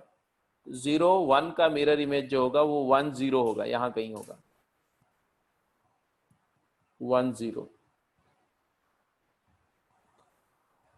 और ये वाला पोर्शन का मिरर इमेज ये देख रहे हो, ये वाला पोर्शन, इसका मिरर इमेज ऐसा होगा, ऐसा ऐसा। और ये π/2 0 का मिरर इमेज 0 π/2 यहां कहीं होगा, यहां। तो ये ऐसा हो जाएगा, ऐसा। अब ये जितना मैंने ड्रॉ किया है, किसका मिरर इमेज ड्रॉ किया मैंने, ये रेड कलर से जो ड्रॉ हुआ वो इस पोर्शन का रिफ्लेक्शन हो गया।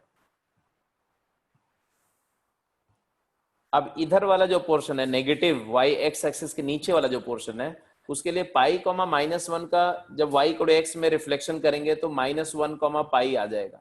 -1 यहां होता है और -1 π/2 ये है और -1 पाई यहां कहीं होगा। तो इधर वाले पोर्शन का मिरर इमेज ये हो जाएगा, ऐसा, ऐसा। अब आप देखो जो ये मतलब ये वाला जो है ना, ये पोर्शन का मिरर इमेज मैंने बाद में ड्रॉ किया ऊपर, ये पोर्शन, ये कौन से क्वाड्रेंट में है, फोर्थ। तो फोर्थ का मिरर इमेज थर्ड क्वाड्रेंट में आएगा।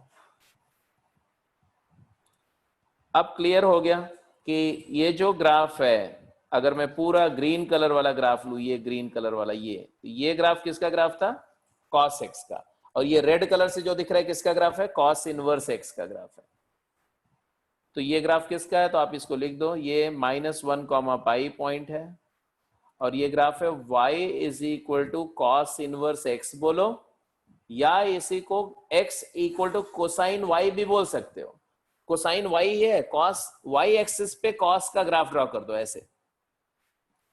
तो अगर ये y एक्सिस है मान लो और ये π/2 है, ये पाई है, और मैं बोलूं y एक्सिस पे कोसाइन ड्रॉ करो, तो कोसाइन ऐसे ही तो ड्रॉ करोगे आप, ऐसा ऐसा। तो हमें सिर्फ उसका इतना ही पोर्शन लेना है, कितना, 0 से पाई के बीच में, ये वाला पोर्शन।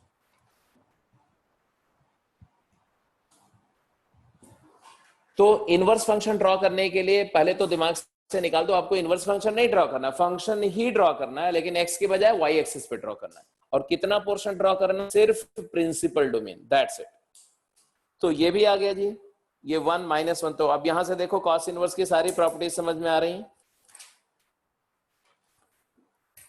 तो cos इनवर्स की सारी प्रॉपर्टीज आप यहां लिख दो फटाफट। तो पहले तो मैंने जो रिफ्लेक्शन करके दिखाया है ना, ये रिफ्लेक्शन समझ में आ जाना चाहिए आपको। तो ये रिफ्लेक्शन करके ऐसा आया था। अब ये cos इनवर्स का फाइनल ग्राफ ऐसे ही आया ना, देखो ऐसे ही आया, ये वाला पोर्शन, ये देखो, ये 0 से π/2, π/2 से पाई, cos y का ग्राफ है। तो cos इनवर्स x का ग्राफ। प्रॉपर्टीज में क्या है, डोमेन क्या है, डोमेन क्या है, मतलब x कोऑर्डिनेट कहां से कहां वेरी कर रहा है, इस फंक्शन पे x कोऑर्डिनेट कहां से कहां वेरी कर रहा है, x equal to cos y या y is equal to cos inverse x। तो x अगर cos y है तो x -1 से 1 ही तो वेरी करेगा, तो x -1 से 1 वेरी कर रहा है। और y कहां से कहां वेरी कर रहा है, 0 से पाई वेरी कर रहा है। तो डोमेन इसका क्या होगा, तो डोमेन होगा -1 से 1। रेंज क्या होगी, तो रेंज ऑफ फंक्शन होगा 0 से पाई। अब देखो cos x कहां से कहां डिफाइंड था, cos x डिफाइंड था 0 से पाई से -1 to 1, ये फंक्शन था। तो इनवर्स फंक्शन कहां से कहां डिफाइंड हुआ, तो इनवर्स फंक्शन डिफाइंड हो गया, cos इनवर्स x का डेफिनेशन कहां से कहां आई, तो -1 से 1 उसका डोमेन हो गया और 0 से पाई उसकी रेंज हो गई। तो देखा, जो इसकी रेंज थी वो इनवर्स की डोमेन हो गई, और जो इसकी प्रिंसिपल डोमेन थी इनवर्स की रेंज हो गई। कैसा फंक्शन है, डिक्रीजिंग फंक्शन है। देखो लेफ्ट से राइट जाते समय y की वैल्यू कम होती जा रही है, तो ये डिक्रीजिंग फंक्शन है। क्यों डिक्रीजिंग हुआ भाई, क्योंकि cos x का ग्राफ भी देखो तो 0 से पाई में cos x भी तो डिक्रीजिंग था साहब। ये देखो ऐसे cos x डिक्रीजिंग था। तो प्रिंसिपल डोमेन में जैसा फंक्शन का नेचर होगा वैसा ही इनवर्स का नेचर होगा। फंक्शन डिक्रीजिंग तो इनवर्स डिक्रीजिंग, फंक्शन इंक्रीजिंग तो इनवर्स इंक्रीजिंग। तो ये डिक्रीजिंग फंक्शन है, आइडेंटिफाई हो गया, दिख रहा है। और डिक्रीजिंग फंक्शन में कर्वेचर नहीं चेंज होती, इसलिए देखो फंक्शन कनकेव डाउन है ना, तो ये भी कनकेव डाउन है। और जिस पोर्शन में फंक्शन कनकेव अप था, है ना, ये ऊपर की तरफ था ना कर्वेचर, ये डाउन की तरफ था। डाउन कर्वेचर है तो डाउन कर्वेचर है, और जो अप वाले का इमेज हुआ तो अप कर्वेचर है। तो ये बात भी समझ में आ गई। इवन फंक्शन है नहीं, क्यों? क्योंकि इवन फंक्शन वाई एक्सिस के अबाउट सिमेट्रिक होना चाहिए, जबकि ये नहीं है, तो ये neither even function nor odd function. तो साइन एक्स में मैंने बताया कोइंसिडेंटली था कि साइन एक्स ऑड था तो इनवर्स भी ऑड आ गया। इसका मतलब ये नहीं होता कि जब फंक्शन ऑड होगा तो इनवर्स ऑड होगा, जब फंक्शन इवन होगा तो इनवर्स इवन होगा। तो ये आ गया भाई कॉस इनवर्स एक्स के बारे में सारी बातें पता थी कि domain range decreasing. Cos inverse minus x क्या होगा, ये बहुत इंपॉर्टेंट है, लास्ट वाली प्रॉपर्टी जो लिखी हुई है। Cos inverse minus x is pi minus cos inverse x. Cos inverse minus x is pi minus cos inverse x. अगर इवन होता तो माइनस बाहर आ जाता, ऑड होता माइनस हट जाता, ऑड होता तो माइनस बाहर आ जाता। इसमें दोनों में से कुछ भी नहीं हो रहा। ये कैसे आया समझो। तो आपको पता है कि कॉस पाई माइनस थीटा क्या होता है बेटा? माइनस कॉस थीटा होता है कि नहीं होता है? Cos pi minus theta minus cos theta होता है। और हमने बोला कि let y is equal to let cos x equal to theta मान लो, या cos theta equal to x मान लो।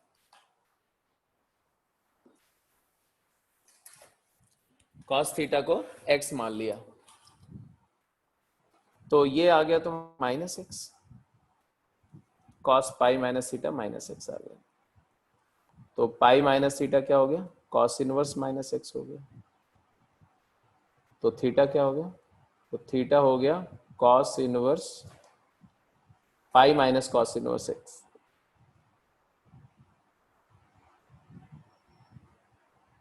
आ गया, प्रूव ही हो गया, आगे कुछ करने की जरूरत ही नहीं, यही प्रूव हो गया। देखो क्या प्रूव हुआ। कॉस इनवर्स माइनस एक्स क्या है? तो cos inverse of minus x is equal to pi minus theta. Theta क्या था? कॉस थीटा अगर एक्स है तो थीटा क्या है? Cos inverse x.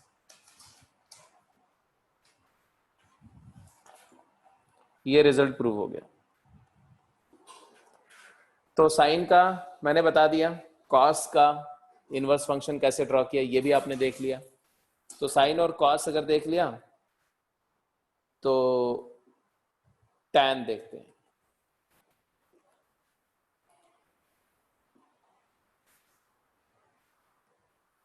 फटाफट tan x को देखो। tan x सबके डोमेन, सबकी रेंज, सबका ग्राफ और जितनी प्रॉपर्टीज यहां पर इवॉल्व कर रहे हैं वो सारी आपको बिल्कुल याद हो जानी चाहिए।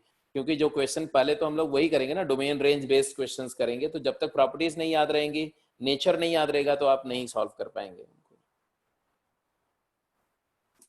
tan x पे आ जाते हैं। y equal to tan x।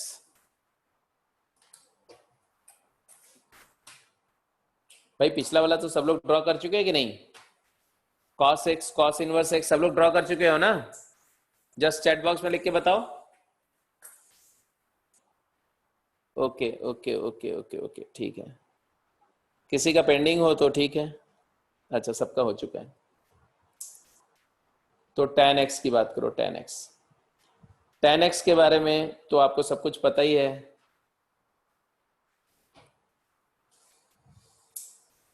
क्या पता है कि domain all real except odd multiple pi by 2 होता है।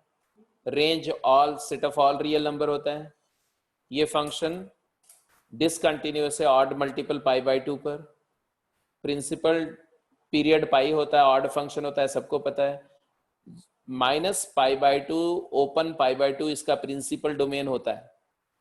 और इस प्रिंसिपल डोमेन में ये फंक्शन स्ट्रिक्टली इंक्रीजिंग है और 1 1 है, ऑन टू भी है, मतलब बाइसेक्टिव है। तो हम क्या करेंगे बेटा, tan x का ग्राफ ड्रॉ करेंगे प्रिंसिपल डोमेन में। ये इंक्रीजिंग फंक्शन है, तो tan x का ग्राफ माइनस पाई बाय 2 से पाई बाय 2 में सिर्फ ड्रॉ करना है हमें। तो ये लो, ये y एक्सिस है, x एक्सिस है, और ये पाई बाय 2 है, ये माइनस पाई बाय 2 है, x equal to.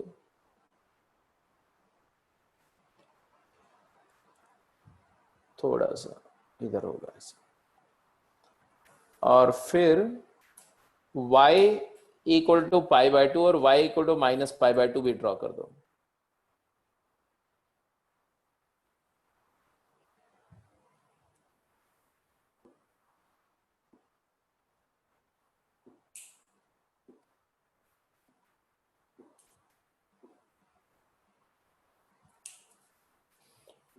y equal to π/2 और y इक्वल टू -π/2 भी ड्रॉ कर दो। क्यों, अभी समझ में आ जाएगा आपको, अभी जस्ट ड्रॉ कर दो ऐसे।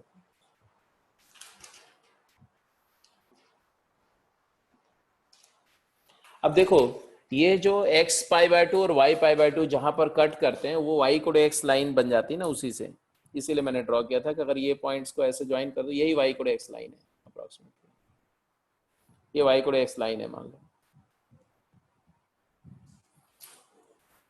अब इसी लाइन में sin x tan x के ग्राफ को रिफ्लेक्ट करेंगे, तो ये है तुम्हारा tan x का ग्राफ,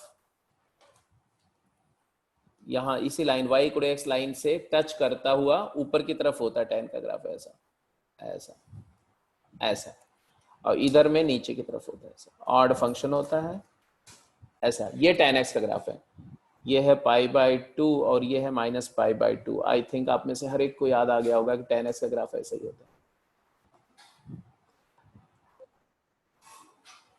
अब देखो तो ये कहाँ जा रहा है, ये तो π/2 कॉमा इन्फिनिटी को जा रहा है, और ये किधर जा रहा है, ये -π/2 कॉमा -इन्फिनिटी को जा रहा है।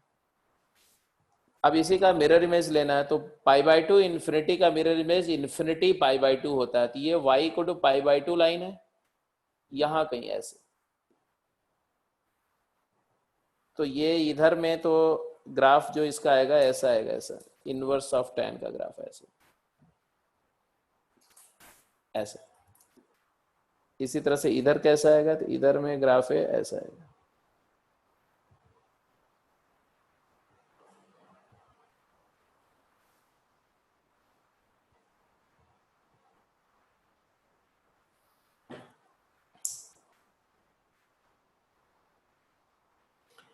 तो ये ग्राफ जो ब्लू कलर से ड्रॉ किया, ये इसी का मिरर इमेज लेके ड्रॉ किया। ये क्या है, -इन्फिनिटी कॉमा -π/2, इसका इमेज है, इधर वाले का इमेज है।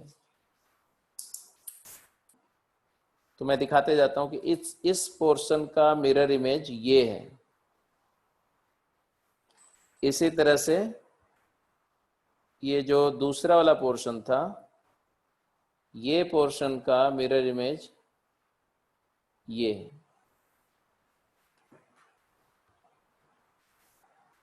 तो अब आपको समझ में आ गया कि tan x क्या था, ये tan x था वर्टिकल वाला, और ये जो आपने ड्रॉ किया ये क्या है, ये tan इनवर्स x का ग्राफ है।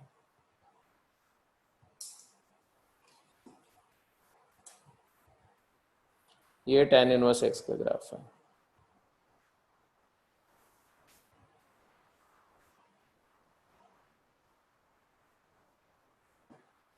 अच्छा, ये ग्राफ tan इनवर्स x का है, बना के देखा आपने, y is equal to tan inverse x है। एक्चुअली ये tan y ही तो है यार, इसको x equal to tan y नहीं बोल सकते हो। जब आप y एक्सिस को इनपुट एक्सिस मान के tan y ड्रॉ करोगे तो -π/2 से π/2 में यही तो ग्राफ बनेगा। -π/2 से π/2 में tan ऑफ y, इसी ग्राफ को ऐसे वर्टिकल करके देखो, समझ में आ जाएगा तुमको। टेंजेंट y है, y एक्सिस पे tan बना हुआ, that's it. Because tan increasing था, ये tan x का ग्राफ है, इंक्रीजिंग है, इसीलिए आपने देखा कि जो tan इनवर्स x है ये भी लेफ्ट से राइट जाने पे इंक्रीजिंग है। कर्वेचर रिवर्स है, जब ये अपवर्ड था, अपवर्ड कनकेव अपवर्ड, तो ये डाउनवर्ड है। यहाँ पर ये कनकेव अपवर्ड, तो ये जो है डाउनवर्ड था, तो ये अपवर्ड हो गया। तो कर्वेचर अपोजिट है, बट मोनोटोनिक नेचर सेम है। tan x और tan इनवर्स दोनों इंक्रीजिंग फंक्शन है, दोनों ऑड फंक्शन है। अब प्रॉपर्टीज लिख दो फटाफट। डोमेन tan इनवर्स का क्या होगा, तो tan इनवर्स का डोमेन के लिए आप क्या करेंगे, तो tan इनवर्स का डोमेन के लिए जो ग्राफ आपको दिख रहा है उस ग्राफ पर x कहां से कहां वेरी कर रहा है, ऑल रियल नंबर, तो डोमेन माइनस इन्फिनिटी से इन्फिनिटी रियल सेट है। रेंज क्या है, y कहां से कहां वेरी कर रहा है, -π/2 टू π/2। तो सारी प्रॉपर्टी तो बिल्कुल समझ में आ रही है, लिख दो।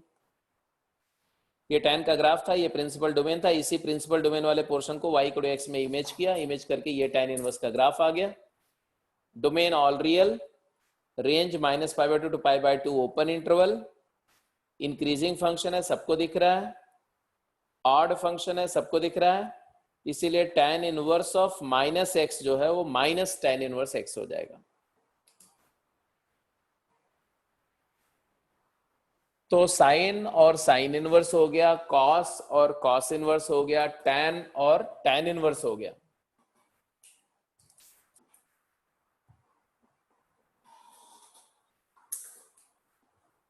ठीक है जी। तो एग्जैक्टली इसी तरह से कॉट और कॉट इनवर्स x भी बना सकते हो आप।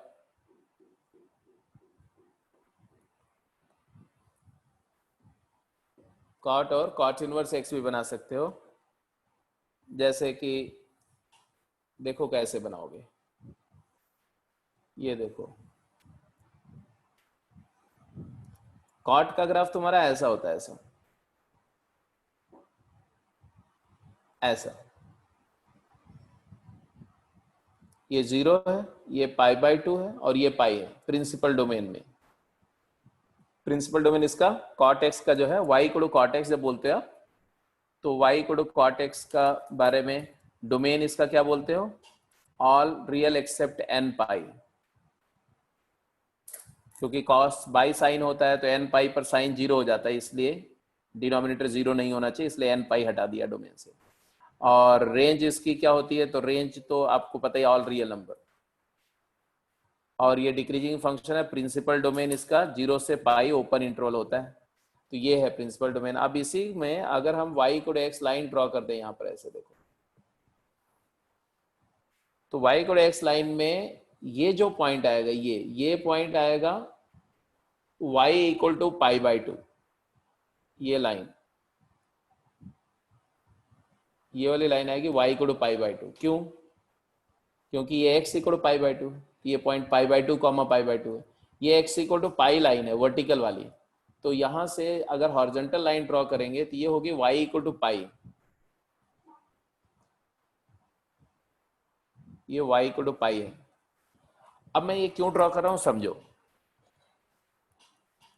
x इक्वल टू पाई, जो π/2 का mirror image y equal to π/2 है, x इक्वल टू पाई का mirror image y equal to pi है, y equal to x line में, और बिकॉज कॉस कॉट एक्स का ग्राफ इनको, ये वर्टिकल लाइंस को मीट करता है या टच करता है, तो जो कॉट इनवर्स का ग्राफ है ये हॉरिजॉन्टल लाइंस को टच या मीट करेगा।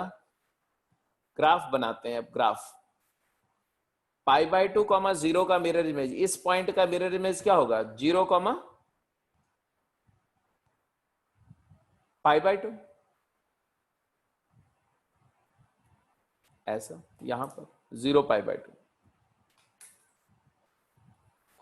ये पॉइंट का मिरर इमेज तो सेम ही रहेगा क्योंकि ये मिरर पे ही पॉइंट लाई कर रहा है, और ये पॉइंट है 0 इन्फिनिटी, तो इसका मिरर इमेज होगा इन्फिनिटी 0।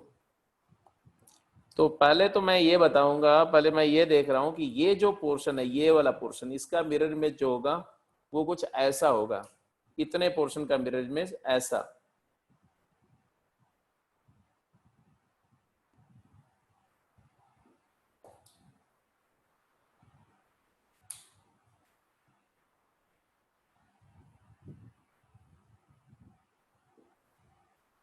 ऐसे।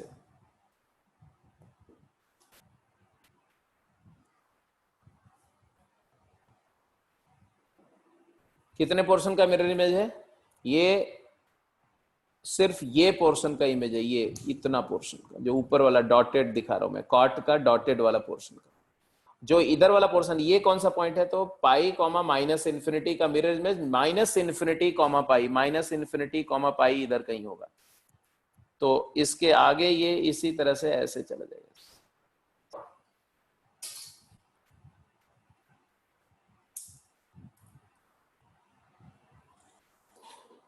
तो फिर से देखोगे बेटा, तो ये जो ब्लू कलर का ग्राफ है y इक्वल टू x में रिफ्लेक्ट होने के बाद ये येलो वाला ग्राफ मिल गया, और ये ग्राफ जो है किसका ग्राफ है, तो ये ग्राफ है तुम्हारा y is equal to cot inverse x बोलो, या इसी को बोलो x equal to cot y,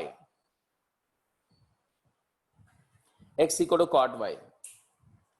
तो y एक्सिस पे कॉट का ग्राफ ड्रॉ किया गया है, y एक्सिस पे कॉटेंजेंट फंक्शन ड्रॉ किया गया और कुछ नहीं ड्रॉ किया गया। तो कॉट इनवर्स x की बात अगर मैं करूं तो कॉट इनवर्स x फंक्शन में डोमेन क्या है, तो डोमेन है, देखो x कोऑर्डिनेट इस येलो वाले ग्राफ पे कहां से कहां लाई करा, माइनस इंफिनिटी से इंफिनिटी। रेंज क्या है, तो 0 से पाई। वही बात देखो, सब कुछ असर्ट होगा कि जो फंक्शन का इनवर्स की रेंज होती है वो फंक्शन का इनवर्स की जो रेंज होती है फंक्शन का प्रिंसिपल डोमेन, और इनवर्स का जो डोमेन होता है वो फंक्शन की रेंज होती है। दिख रहा है, क्लियर कट दिख रहा है। कैसा फंक्शन है, डिक्रीजिंग फंक्शन है, आपको दिख रहा है डिक्रीजिंग फंक्शन। क्यों डिक्रीजिंग है, क्योंकि प्रिंसिपल डोमेन में कॉट डिक्रीज कर रहा है। तो जब कॉट डिक्रीज करेगा, जब फंक्शन डिक्रीज करेगा, तो इनवर्स फंक्शन का भी तो मोनोटोनिक नेचर सेम ही होता है, तो वो भी डिक्रीज करेगा। तो आपको दिख रहा है कि ये भी डिक्रीजिंग फंक्शन है, ये देखो ऐसे।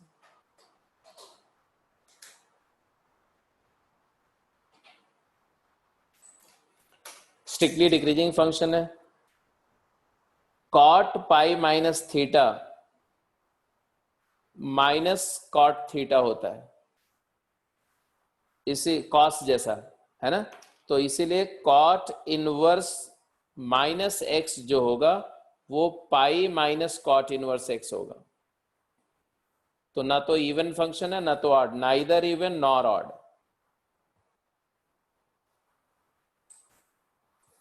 जबकि आपने देखा था कि जो तुम्हारा कॉट एक्स फंक्शन था वो ऑड था, कॉट एक्स ऑड फंक्शन है, बट कॉट इनवर्स ना तो इवन फंक्शन है ना ही ऑड फंक्शन है, तो इवन भी नहीं है और ऑड भी नहीं। तो ये कॉट के बारे में जो जो बातें मैंने बताई वो कॉट और कॉट इनवर्स एक्स का डिटेल करते समय कि डोमेन, रेंज, पीरियड। कॉट के बारे में, ये कॉट का प्रिंसिपल ब्रांच था, प्रिंसिपल डोमेन, जिसको हमने इमेज करके कॉट इनवर्स एक्स ड्रॉ किया। तो domain, range, decreasing function, neither even nor odd, cot inverse minus x is pi minus cot inverse x. तो सीकेंट, अब बिकॉज मैंने 4 फंक्शन का सारा कुछ ड्रॉ करके दिखा दिया, तो अब आप क्या करेंगे, सीकेंट का ग्राफ और सीकेंट का इनवर्स है ना, और कॉसेकेंट का ग्राफ और कॉसेकेंट का इनवर्स का ग्राफ और उसकी सारी प्रॉपर्टी इसी पैटर्न में कंप्लीट करके अपने आप कंप्लीट करेंगे। मैं नेक्स्ट क्लास में जो है, कल की क्लास में, कल क्लास है आपकी, हाँ यस, तो कल की क्लास में उसको एक बार रिव्यू कर लूंगा।